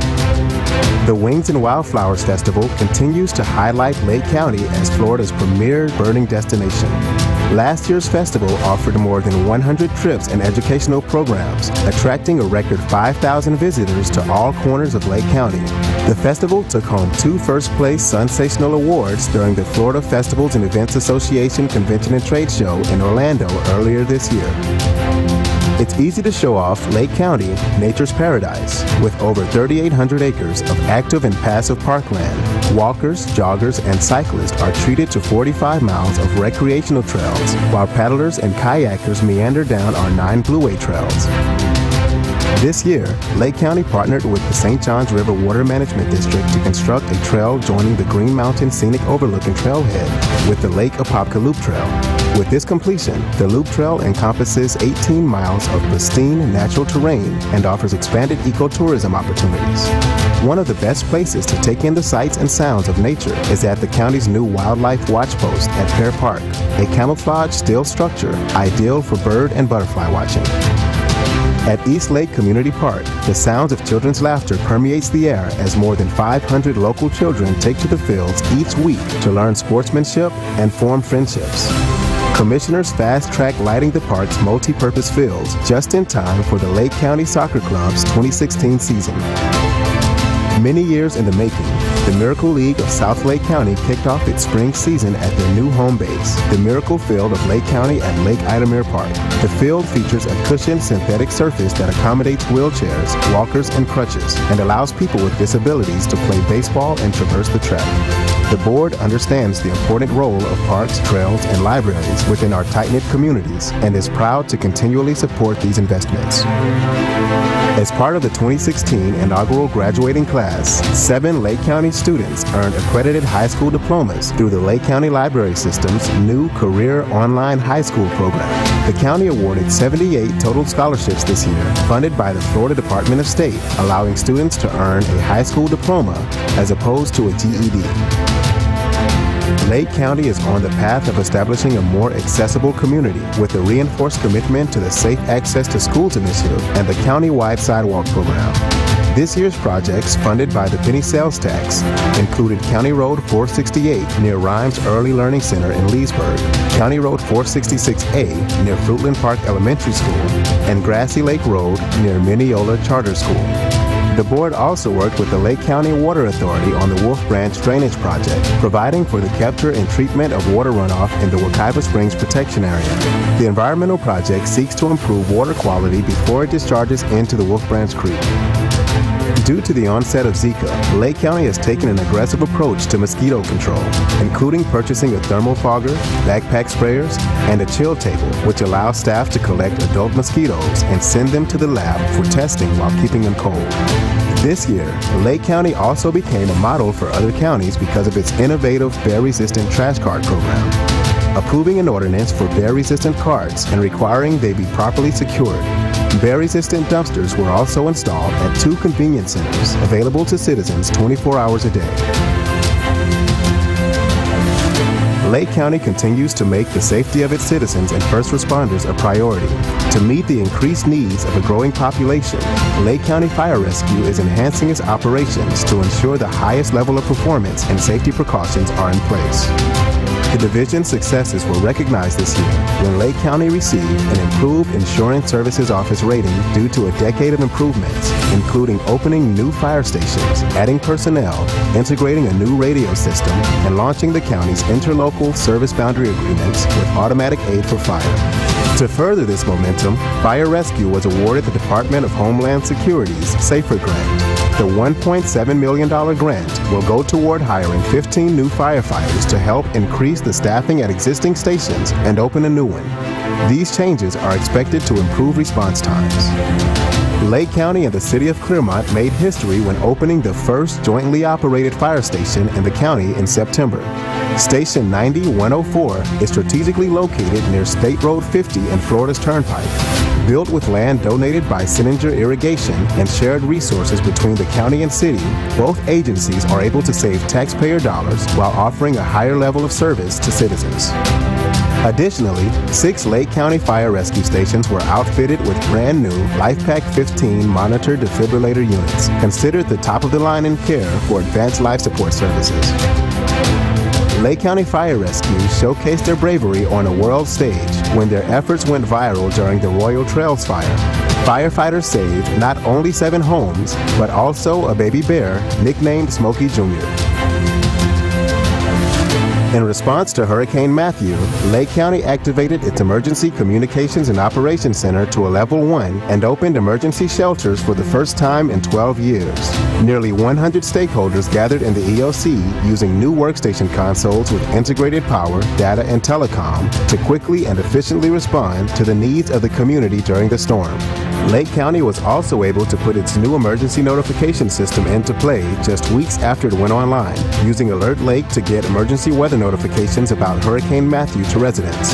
The system lets the county contact residents on their cell phone or by email or text message within seconds of an emergency. Lake County Public Safety was awarded the E911 state grant to help upgrade its emergency recording equipment.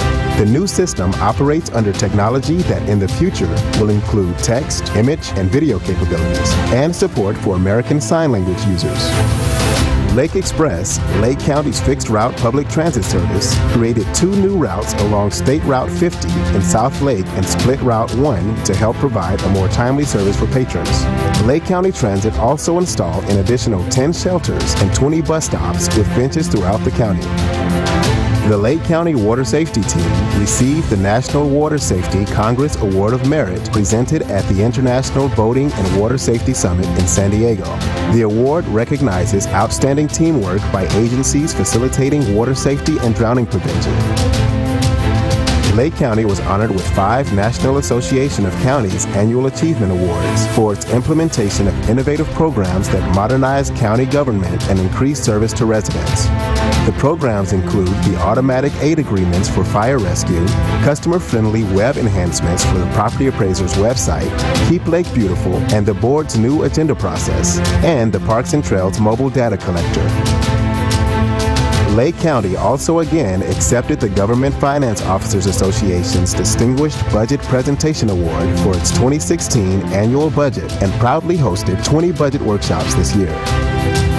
With a focus on the well-being of county employees, commissioners opened the Primary Care Connection Employee Health and Wellness Center. Using the Center for Primary Care Service is expected to result in both savings for the county and its employees under the self-funded medical plan. To meet the needs of an increasing number of Lake County veterans, the county published the free Lake County Veterans Handbook, a survivor assistance guide to local and federal resources for veterans and their families. In partnership with the 5th Judicial Circuit, Lake County helped establish the Veterans Treatment Court this year. The program is designed to assist defendants with the complex treatment needs tied to their military service. The court offers links to services using a team approach to help the participant remain in treatment and improve their chances of success and sobriety. Lake County also implemented the Homeless Rehousing Program to serve homeless youth, elderly, and families with children. The grant program, funded by the State Housing Initiatives Partnership, is designed to assist people to transition from homelessness to permanent housing. The board honored 50 volunteers who offered their time and talents to Lake County, contributing over 19,000 hours of service, or the equivalent of 9 full-time employee positions with a value of $152,000. Keep Lake Beautiful, Lake County's volunteer organization seeking to beautify the community, organized more than 12 events during its first year. 500 volunteers planted nearly 1,000 trees and shrubs, collected 27,000 pounds of litter, and painted 14 school buildings.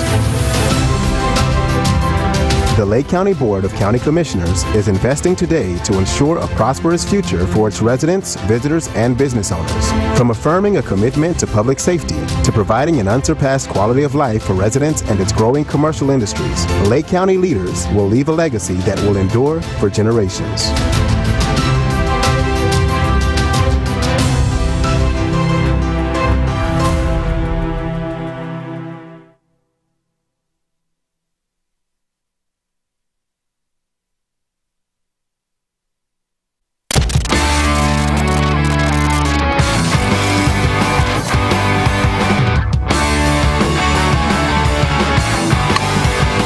I'm from South Florida, Coconut Creek to be exact, and I'm here to play softball because it's what I love and have a good time doing it. Being a student athlete here is really awesome. Everyone is here to help you, whether it's with your athletics or your academics. All the teachers and everything, they really are here to facilitate you because they know that you will have a hard job. It is hard to balance both things, and they want to help you do that. Softball life here is pretty fun. We all get along great. We're like a family. Coach came in here and he wanted to instill in us family. You're gonna need this team aspect anywhere you go. You're gonna need it in life, you're gonna need it in your job because you're always gonna need someone to help you out. It's honestly an honor to receive a softball scholarship here at Lake-Sumter because you have the opportunity to play softball and get an education, which is very important, and it's going to help me get to my goal in life, which is become a business major. So I think that's awesome.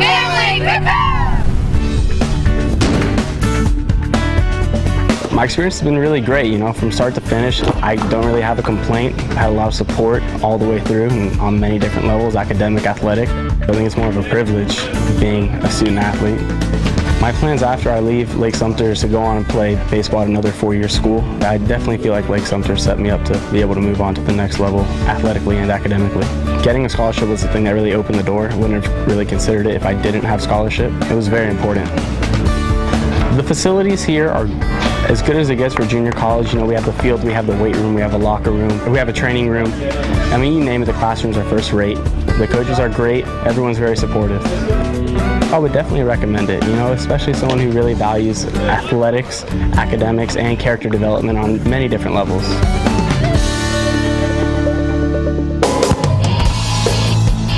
I'm from Jacksonville, Florida, and I wound up at Lake-Sumter State College playing volleyball.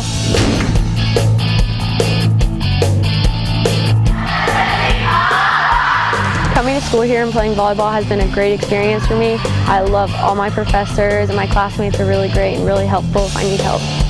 It's definitely been a whole new experience for me and I absolutely love it. I came here with one of my teammates also from a high school near me that I've grown up with, and it's been a great experience living together and figuring out the college life. I really enjoy it being a smaller campus because I get a lot of one-on-one time and it helps me improve my grades. The scholarship helps provide me for my schooling and books, and I think it's awesome. I can't be thankful enough because some of us, especially me, are not lucky enough to have the chance to be able to pay for college, and it's definitely helped me and I've taken advantage of it. After I get my AA from Lake-Sumter, I'd really like to move back home and go to University in North Florida and continue my education being a teacher and follow my dreams.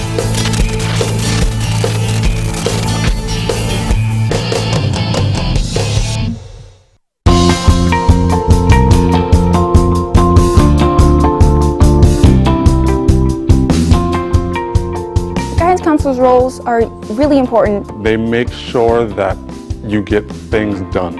I would say that if you don't see your guidance counselor at least once a month, then you're missing out. Guidance counselors are not there just to make your schedule. Going to them for not only school help but personal help is a really big deal, especially if the problem's with your parents and you just can't talk to them.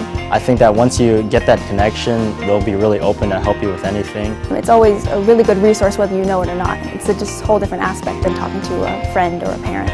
You know if the student wants to talk to their guidance counselor, that guidance counselor is doing something right. There's a relationship there. My guidance counselor is Ms. Sheets, South Lake High School, and she's always been really there for me when I need help to rearrange my schedule or make sure I chose the right classes. Ms. Bachman was my guidance counselor. She always made sure that I was on track with everything. She made sure that I applied for scholarships, made sure that I was doing good. She was the nicest lady that I ever met. My guidance counselor, she is amazing. Most of the students on campus call her Miss Gigi. She was more of like a parent on campus. My guidance counselor was Miss Croker. She would, call me into the office. She'd say, "Oh, are you getting your scholarships done?" And I'd be like, "No, I'm not." And she would go out of her way and pick up all the scholarship papers from the front office and bring them to me and say, "Fill these out right now." My counselor, Miss Sansbury, was able to get me into some classes that I wasn't originally thinking about, and she is actually able to make me the most productive I could be during my high school career. The reality is, not every student is going to make great choices 9th grade through 12th grade. I was one of those students. I knew that I wanted to pursue higher education. I didn't know the route to go. I started at Eustis High School, had a rough freshman and sophomore years. So my guidance counselor sat down with me and she just laid out what my options were. That ended up being going through Lake-Sumter. So from there, direct connect to UCF. I am currently a student at Lake-Sumter State College. This is my sophomore year, and I am in the STEM program for computer hardware engineering. I learned about it through my guidance counselor, Ms. Croker. She told me, there's a program at Lake-Sumter State College that can definitely help you, pursue your dream. I go to South Lake High School. I'm not there often now, obviously, because I'm dual enrolled. Ms. Sheets definitely helped me get into dual enrollment because she always kept me up to date on scores and what needed to be done and what classes should I take. I chose Lake-Sumter State College because, for one, it's 10 minutes from my house. 2, I got offered a baseball scholarship, and also I've had a lot of friends go through here and they said it's a really good school. It's my senior year. I wasn't too excited about college, and I spoke to her about it and she started to help me understand that college isn't some scary place to go. Without her, I wouldn't be here at Lake-Sumter State College. Here at Umatilla High, there's a saying that I absolutely love. It's, be the person you needed when you were younger. And so my job here as an avid teacher is in many ways to do what that guidance counselor did for me, is to talk with students, relate with them, say, hey, here's your options going forward. What do you want to do with your life? I chose psychology because I want to help counsel people out of very traumatic situations, mostly geared towards youth and younger people. Once I am finished getting my AA degree this semester from Lake-Sumter State College, I plan on going to the University of South Florida to pursue my BA in computer hardware engineering. After that, I want to go work for Microsoft.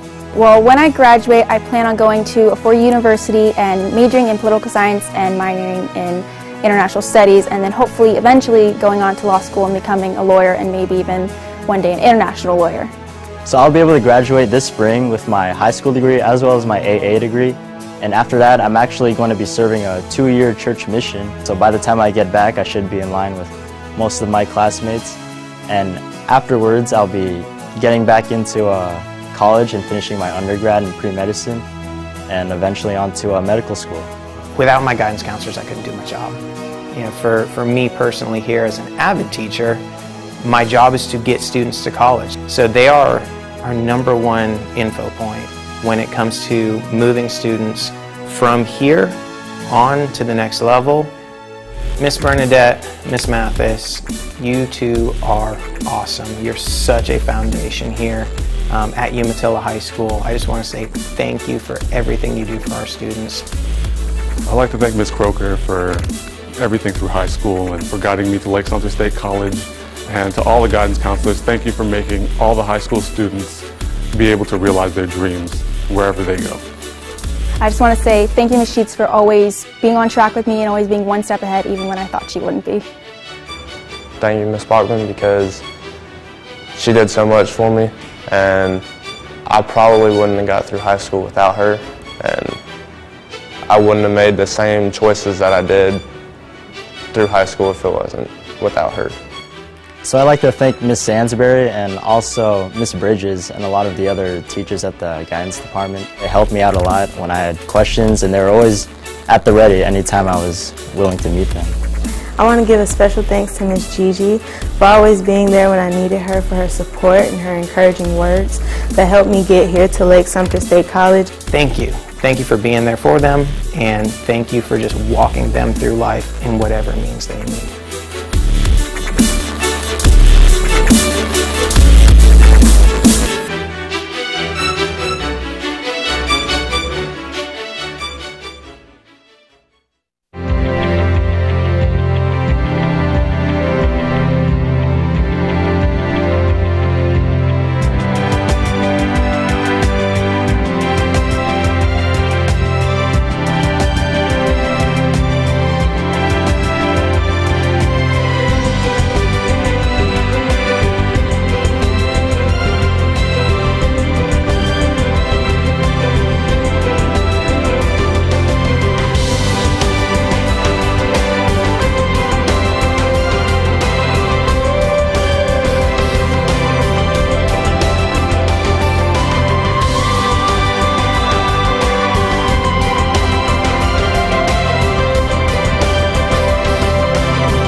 Commercial News in 90, I'm Lori Farfaglia. Florida Hospital Waterman in Tavares has announced a $70 million expansion which will more than double the size of the emergency department and will feature a 4-story patient tower dedicated to women's services, pediatrics, and future growth.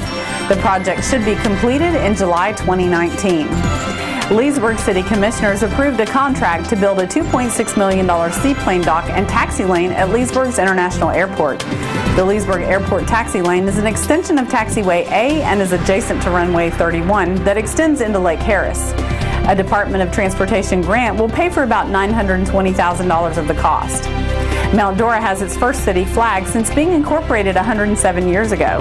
The new flag was unveiled when the Mount Dora Police Department's color guard raised the flag in a Flag Day ceremony.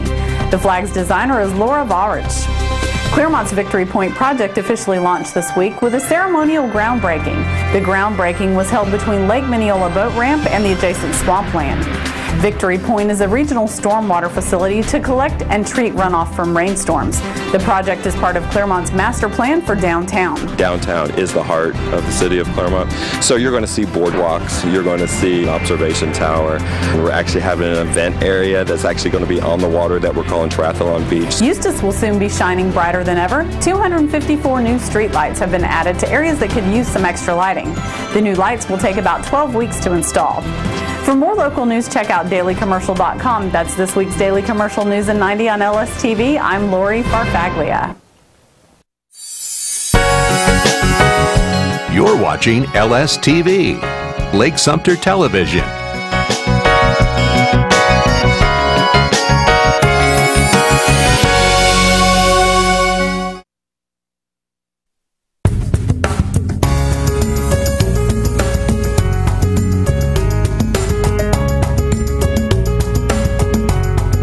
Hello and welcome to the award-winning Waterman Wellness. Your pathway to health and wellness with local experts is your guides. I'm Melissa Huritzik. We have a lot of helpful news you can use in this episode, including women experiencing incontinence issues will want to stay tuned to learn about a specialized physical therapy that can help improve quality of life. This woman is back to running marathons after a minimally invasive procedure corrected a condition that causes a racing heartbeat.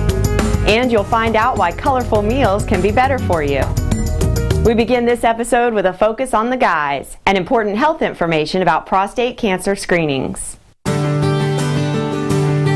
Recently, a federal task force issued new guidelines on when men should have a prostate-specific antigen, or PSA test. The PSA test, which is a blood draw, is known not to be entirely accurate at detecting cancer, but experts recommend men aged 55 to 69 should discuss the PSA with a doctor, especially if he has family history. My general practitioner found out through a PSA test that my PSA score was 4.2, which I came to understand is a little bit elevated. My understanding is that 4 is kind of like the upper limit Anything above that is reason for suspicion. And in his estimation, being that both of my brothers have dealt with this issue, that I definitely need to look into it a little further. Typically, patients with higher Gleason scores or higher PSAs have slightly more advanced disease, so they do require some additional treatment. The Gleason score is a measure of how aggressive the prostate cancer is. Spadaro had surgery once cancer was detected. After the procedure, specialists prescribed targeted radiation therapy. The whole process for me here at the facility that I'm at Waterman has been very good. Here at Waterman, we work directly with patients and other specialists to come up with the best care. We have advanced technology and we offer patients a wide host of options. So we think that we have state-of-the-art prostate cancer right here in Lake County available for our patients. If you have a sibling, an uncle, a brother, a father that has prostate cancer, you need to be aware and you need to monitor yourself. It's uncomfortable. It's something we don't want to talk about. It's very personal, the area where the prostate is and all the things that go along with that. But you have to weigh that against the price of death. You'll find out more about cancer diagnosis and treatment options at fhwatermancancer.com. We turn to heart health in our next story. Local experts acclaim the success rate of a minimally invasive procedure to help patients born with a type of arrhythmia. I started running when I was about a little bit before my 41st birthday, and I started out just doing 5Ks and just to kind of keep myself healthy. On March 12th of 2016, I ran a 10K race in Winter Park. And about 15-20 minutes after it was over, I was cooled down, and all of a sudden my heart just started to race. So I was with some friends, and they took me over to the emergency personnel, and we told them what was going on.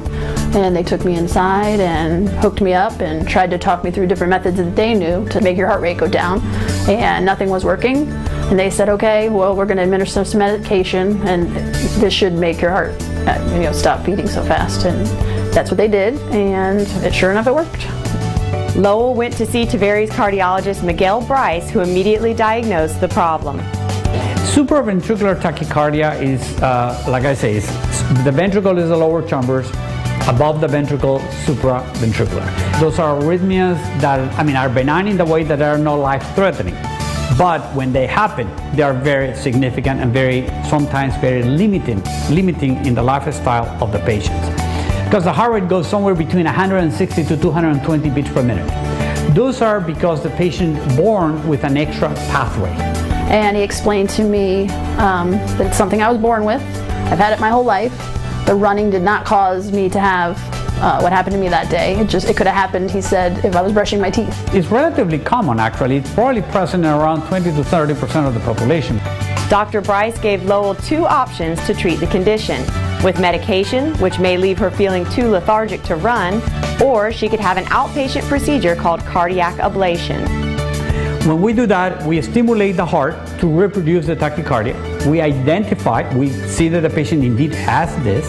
We identify where the extra pathway is, and then we advance this catheter, we pinpoint where it is, and we deliver the radio frequency energy.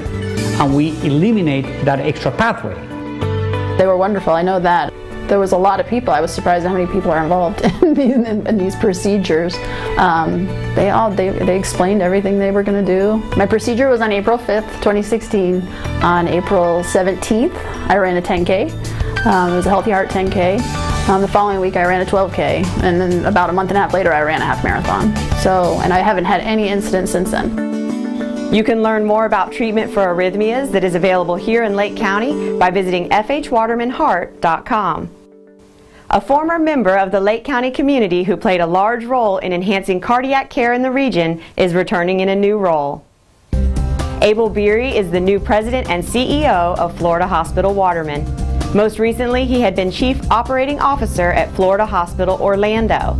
But before that, he was the COO at the Tavares campus, where he oversaw installation of 2 catheterization labs, as well as expansion of advanced treatment in the Cancer Institute. Beery replaces David Otati, who has been promoted to President and CEO of Adventist Health System's Central Florida North Region. It's time to take a short break, but we'll have plenty more when Waterman Wellness continues.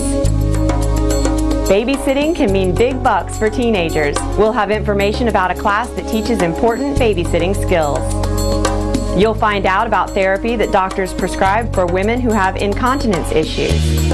And we'll visit the Con Recreation Health Center kitchen for a recipe that uses plenty of summer fresh vegetables. You'll find additional health and wellness information in Waterman Wellness magazine. Visit watermanwellness.com to arrange for home delivery. And you'll also find a listing of the specialists featured in this month's episode. First, you may want to check out these upcoming community events. We'll be right back.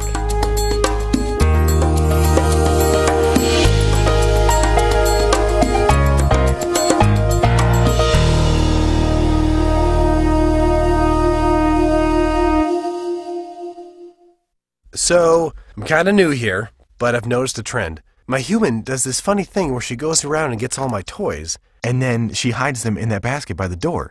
It's like, hello, that's where you put it last time. You were the worst at hide and go seek. It's time for your Creation Health Tip of the Month. Moments of solitude are essential for discovering your true self. Today, find time for personal reflection so you can see more clearly who you really are. Welcome back to the award-winning Waterman Wellness, your pathway to healthy living with help from local experts. I'm Alyssa Hritzik. We turn our attention to women and a common issue that comes with age, urinary incontinence.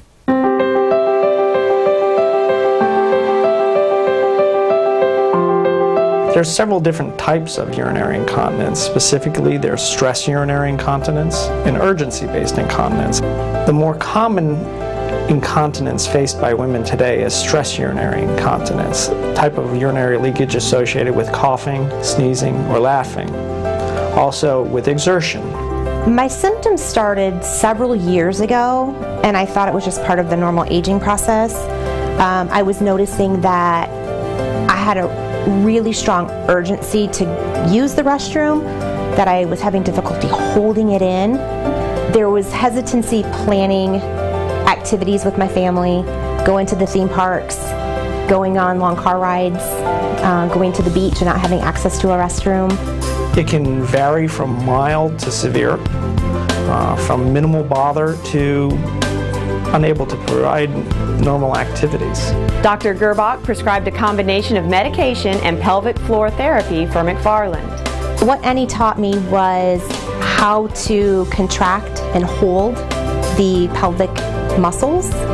We did a series of exercises with bands and exercise balls to help teach me things that I could do every day at home and at work. The pelvic floor rehab essentially teaches you how to work your pelvic muscles. So when you feel the urgency to use the restroom, you can contract the muscles. No one knows you're doing it right now. No one knows I'm doing it. And control the urge to have to go to the restroom. I continue some of the exercises at home or at work. There's a lot I can do sitting in a chair. There's some that you can do lying down. There's some that you can do standing. So I have just built them into my day. I don't anymore think about, am I going to have to go to the bathroom? Am I going to have an accident when I'm out in public? It has given me the freedom to do the things that I love to do. It has been a life changer. You can find out more about the various options to help with urinary incontinence by visiting fhwaterman.com. We turn our focus to kids in our next story. A Tavares pediatrician wants parents to make sure children are well protected when enjoying summer vacation, particularly when it comes to preventative care while out in the Florida sunshine. It's interesting to note that 80% of our sun exposure occurs less than age 18 years. Hopefully our kids are outside a lot, and that's good as far as absorption from the sun, producing vitamin D to make our bones and our brain grow. But sun can have detrimental effects too, particularly here in Florida where the sun is so strong. Dr. Thomas encourages her patients and their parents to apply sunscreen year-round. As far as picking a sunscreen for a child, the most important factor is the sun protection factor. We want a sun protection factor of 30 or above, which means that the child can be out in the sun for 30 times longer without getting sunburned. We also want a sunscreen that has both UVA and UVB protection. Other than that, you can use any kind of sunscreen. Some children have more sensitive skin, so some sunscreens tend to irritate their skins, and then those families figure out which sunscreen works best for them. The sunscreens that say they'll stay on after you go in the water are water resistant, but they don't stay on forever. So really, in order to protect your child, you should reapply after you go in the water.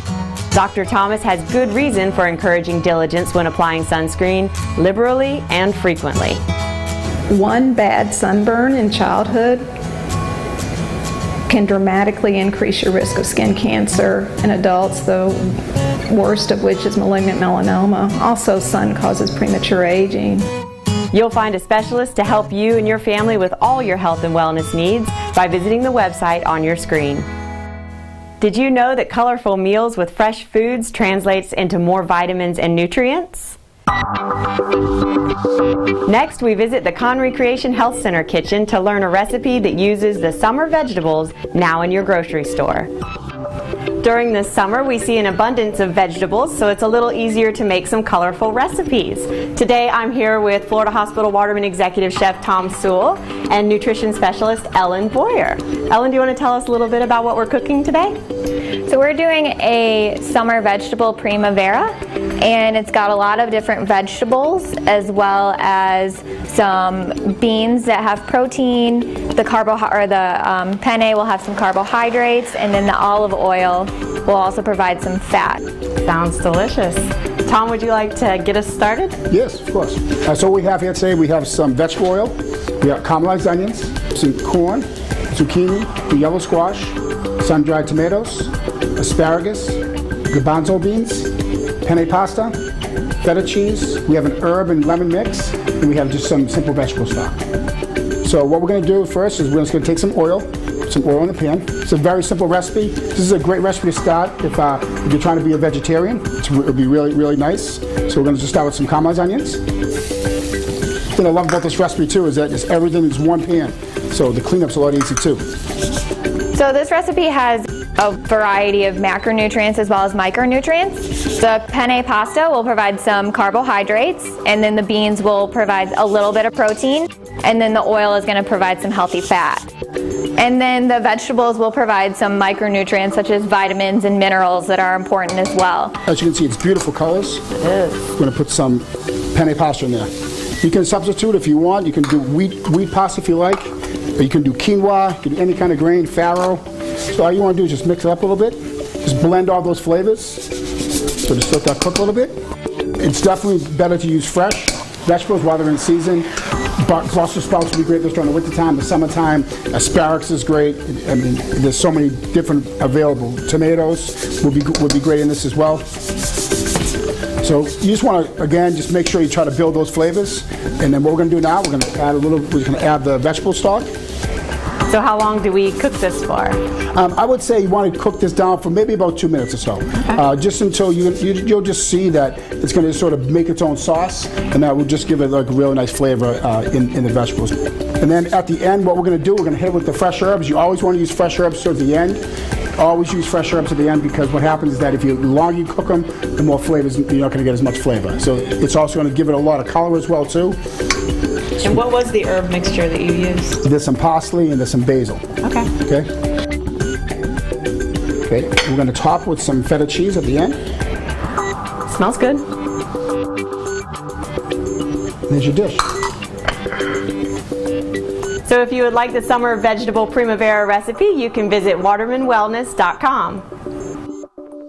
Speaking of summer, many students are looking for ways to earn money now that school is out.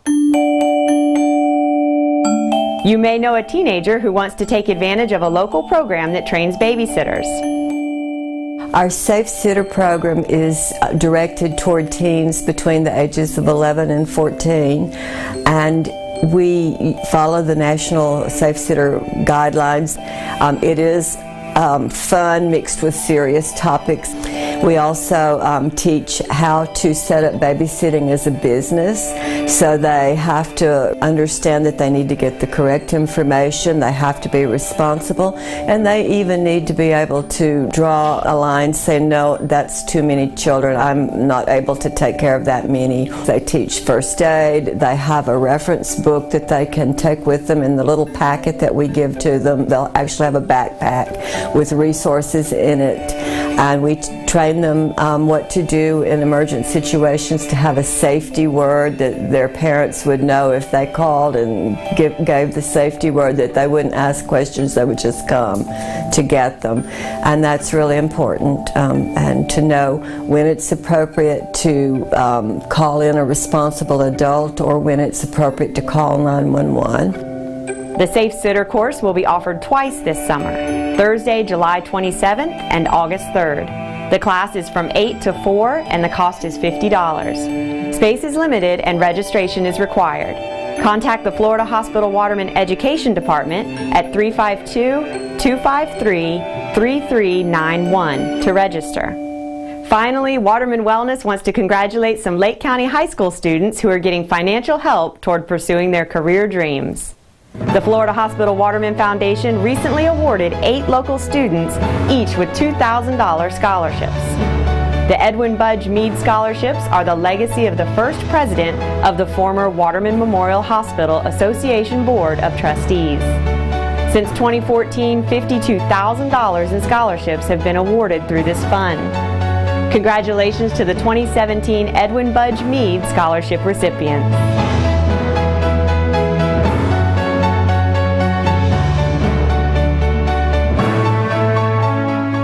We hope you've enjoyed this month's episode of Waterman Wellness, your pathway to healthy living with help from local experts.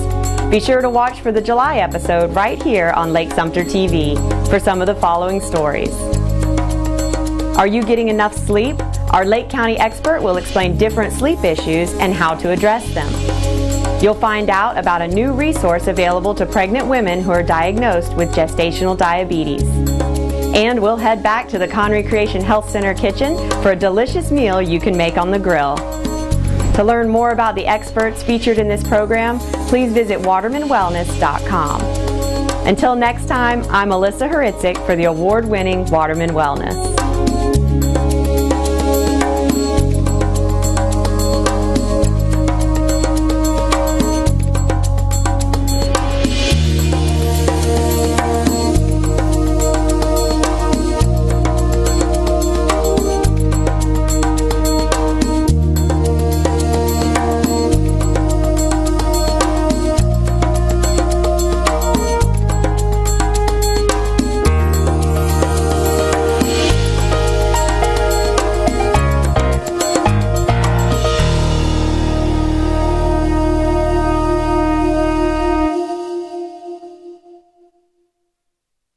One in 6 seniors faces the threat of hunger, and millions more live in isolation. America, let's do lunch. Drop off a hot meal and say a quick hello. Volunteer for Meals on Wheels by donating your lunch break at americaletsdolunch.org.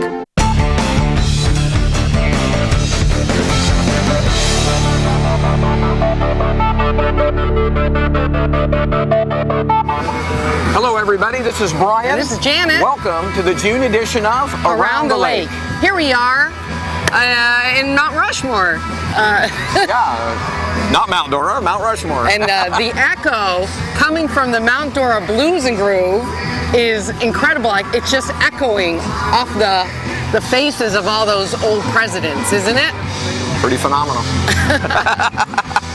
Actually, we are at the 9th annual Mount Dora Blues and Groove Weekends, and the show is underway. It is, and we're pretty close to the stage, so we may have to move back out towards the lake. What do you think? It's a little bit loud. We're gonna play it by ear. All right.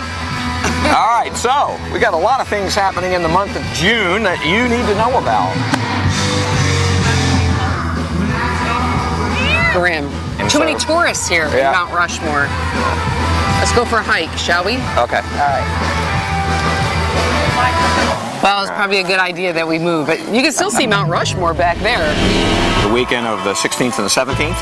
Yes, Elvis Fest. That's right, the Ultimate Elvis Festival. And I think I saw Elvis here earlier walking around. He may be, but actually hiding out in Mount Dora.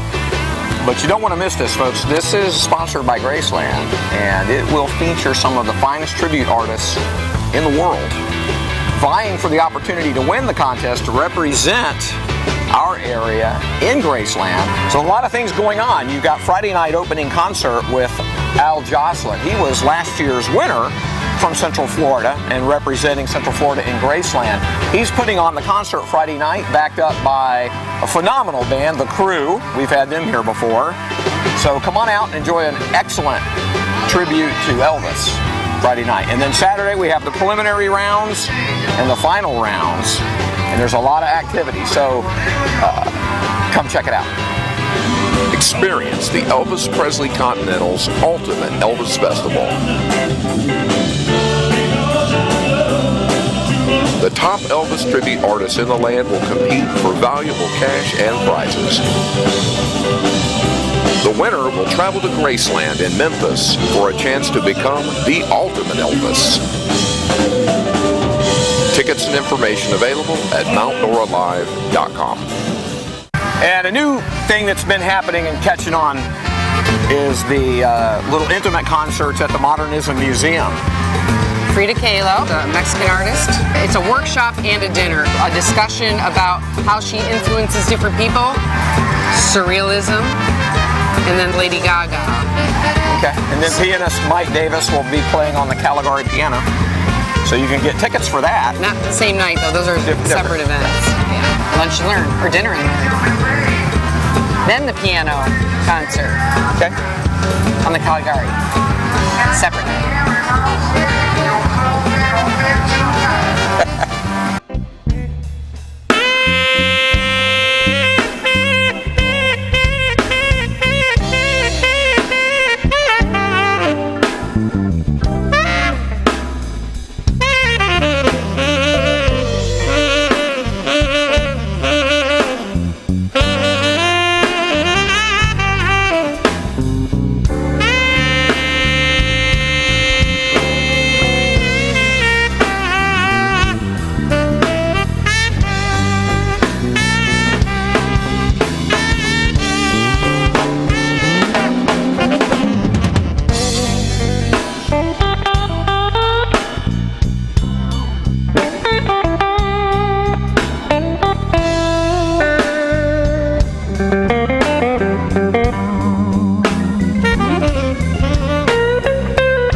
Couldn't have asked for a better day for an outdoor concert, I'll tell you, because I thought it was going to be miserably hot, but it's pretty nice out here, actually. I'm glad we brought some lunch. Yeah, we scored really big. There's this new thing happening at our favorite little restaurant in town.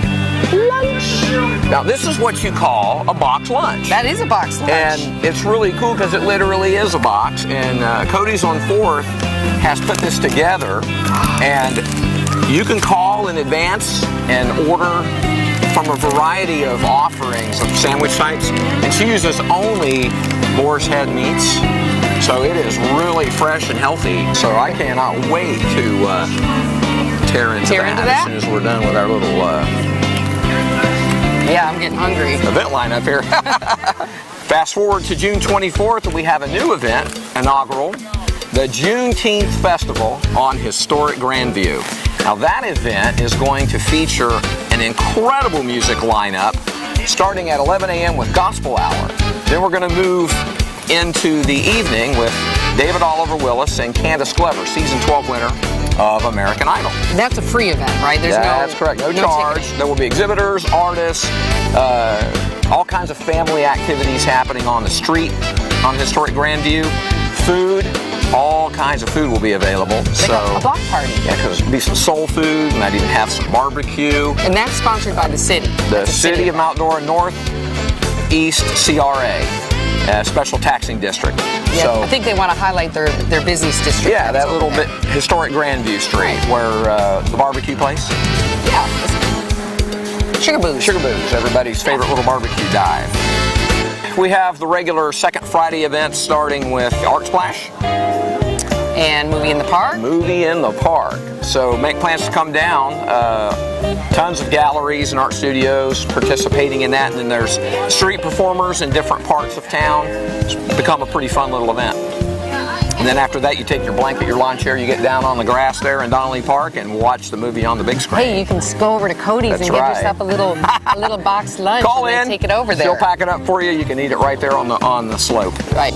Third Thursday of the month, we have, of course, food trucks. Food trucks, and that happens in Sunset Park, where every Sunday morning from 9 a.m. until 2 p.m. we have the Mount Dora Village Market. That's right. It's become a pretty good-sized farmers market with a lot of farms represented. Yeah, it is growing. Organic beef and chicken, now that guy's doing really well. Eggs, seafood, crafters, plants. Absolutely. Everything. So you can get more information at mountdoramarket.com.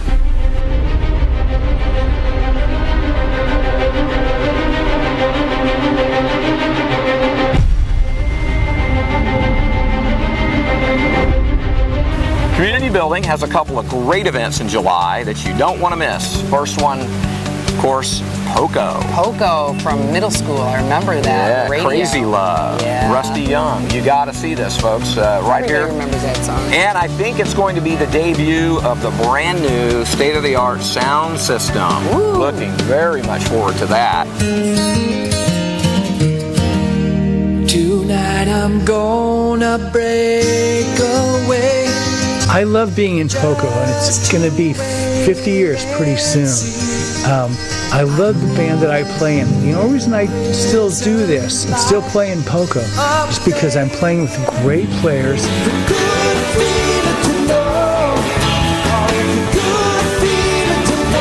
She reminds me of you in the heart of the nights. I still think there are things, musical things, that need to be said. I can really rock and roll at my age. For all of you who are my age, thank you very much, and we'll see you soon. You can get a lineup of all of the upcoming concerts and get your tickets in advance at mountdoralive.com. That's right. All right, I think it's lunchtime for us. Is it? Yep. So, until July, all right. This is Brian. This is Janet. We'll see you around the lake.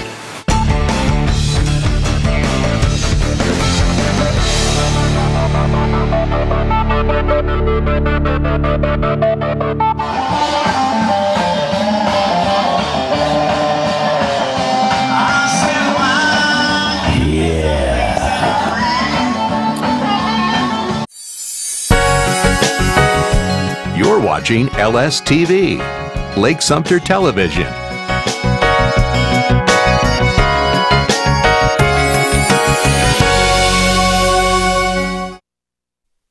Hi, I'm Benjamin Mac Jackson, founder of the World War II Veterans History Project. I started this project in the summer of 2015 with the goal of providing knowledge and inspiration to my generation so they can better appreciate and understand what these heroes went through. My mission is to preserve the memories of the greatest generation.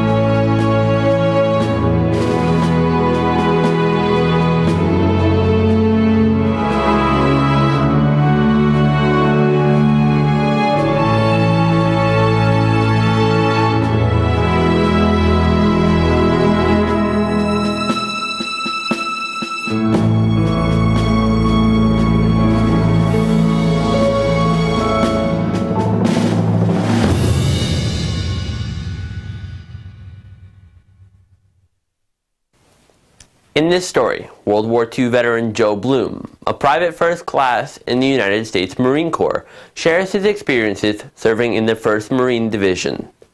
He served in China for most of the war and tells about his experiences with freed Japanese POWs after the war's end. He also describes how he obtained the prized souvenir of war, a Japanese officer's sword. Here's his story. Joseph Bloom, Corporal, 1st Division, 3rd Regiment of the United States Marine Corps. I wanted to get in the Marine Corps. And so that got to be a problem. I did not want to wait till I was 18. And so in a little town near where I grew up,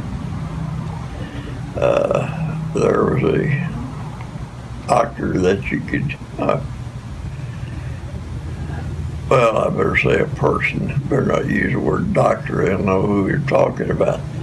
The person, you could get a birth certificate changing your age to whatever you wanted. And so I went to his office one day and told him, I said, I want to get in the Marine Corps. And I remember him making a statement, so they'll kill you in there. You'll never make it. And I said, well, that's my problem, isn't it? Okay. He said, give me $5. And so I gave him $5. And he said, I'll go over to the courthouse and you go across the street. There was a pub there. Sit by the window where you can see across the street to the courthouse. And if I come out and I don't have a piece of paper in my hand, said, you just lost you $5 and go on home. If you see a piece of paper in my hand, you wait for me and you'll have a birth certificate that says you're 18 years old. So anyway, I got the birth certificate. And then I found out the closest place I could get the Marine Corps was 100 miles away. And I didn't have any money to buy tickets and stuff like that to go 100 miles to get in. So I registered for the board. That was a comedy in its own right. So anyway, I said, well, gosh, I'm 18. Now I've got to register for the drive board because I'm 18 years old. It's law. And so I went up to the draft office, and I remember a lady that was chairman of the draft board was a lady named Maxie Phelps, I think. And so I went up and said, what are you here for? Something like that. I'm here to register for the draft. You're not old enough to register for the draft. Yes, I am. Here's my birth certificate. And aren't you Kelly Bloom's son? Yes, ma'am. You're not old enough to register for the draft. I said, there's my birth certificate. And she'd look at that thing and she'd look at me, and I think she finally figured out what had happened. She went on this thing again and said, you sure that you're Kelly Bloom's son? Yes, ma'am. Okay. And you're not working the draft. You don't have a job. No, ma'am. Well, I'm going to send this in, and you're going to get drafted in a hurry. Because you say you're 18, you don't have any work. They're going to grab you so fast to make your head swim or something like that. That's all right, fine. About 3 weeks later, I get a notice in the mail to and a package. Said to tell me to report to some draft board. And I remember it was rainy and it was cold and it was a miserable way. And I got on the book, told me bus, I think it's Greyhound, or there was two bus services ran through the little town, and I think mine was a Greyhound. And get on that bus and go to this place in Georgia and hand this package to the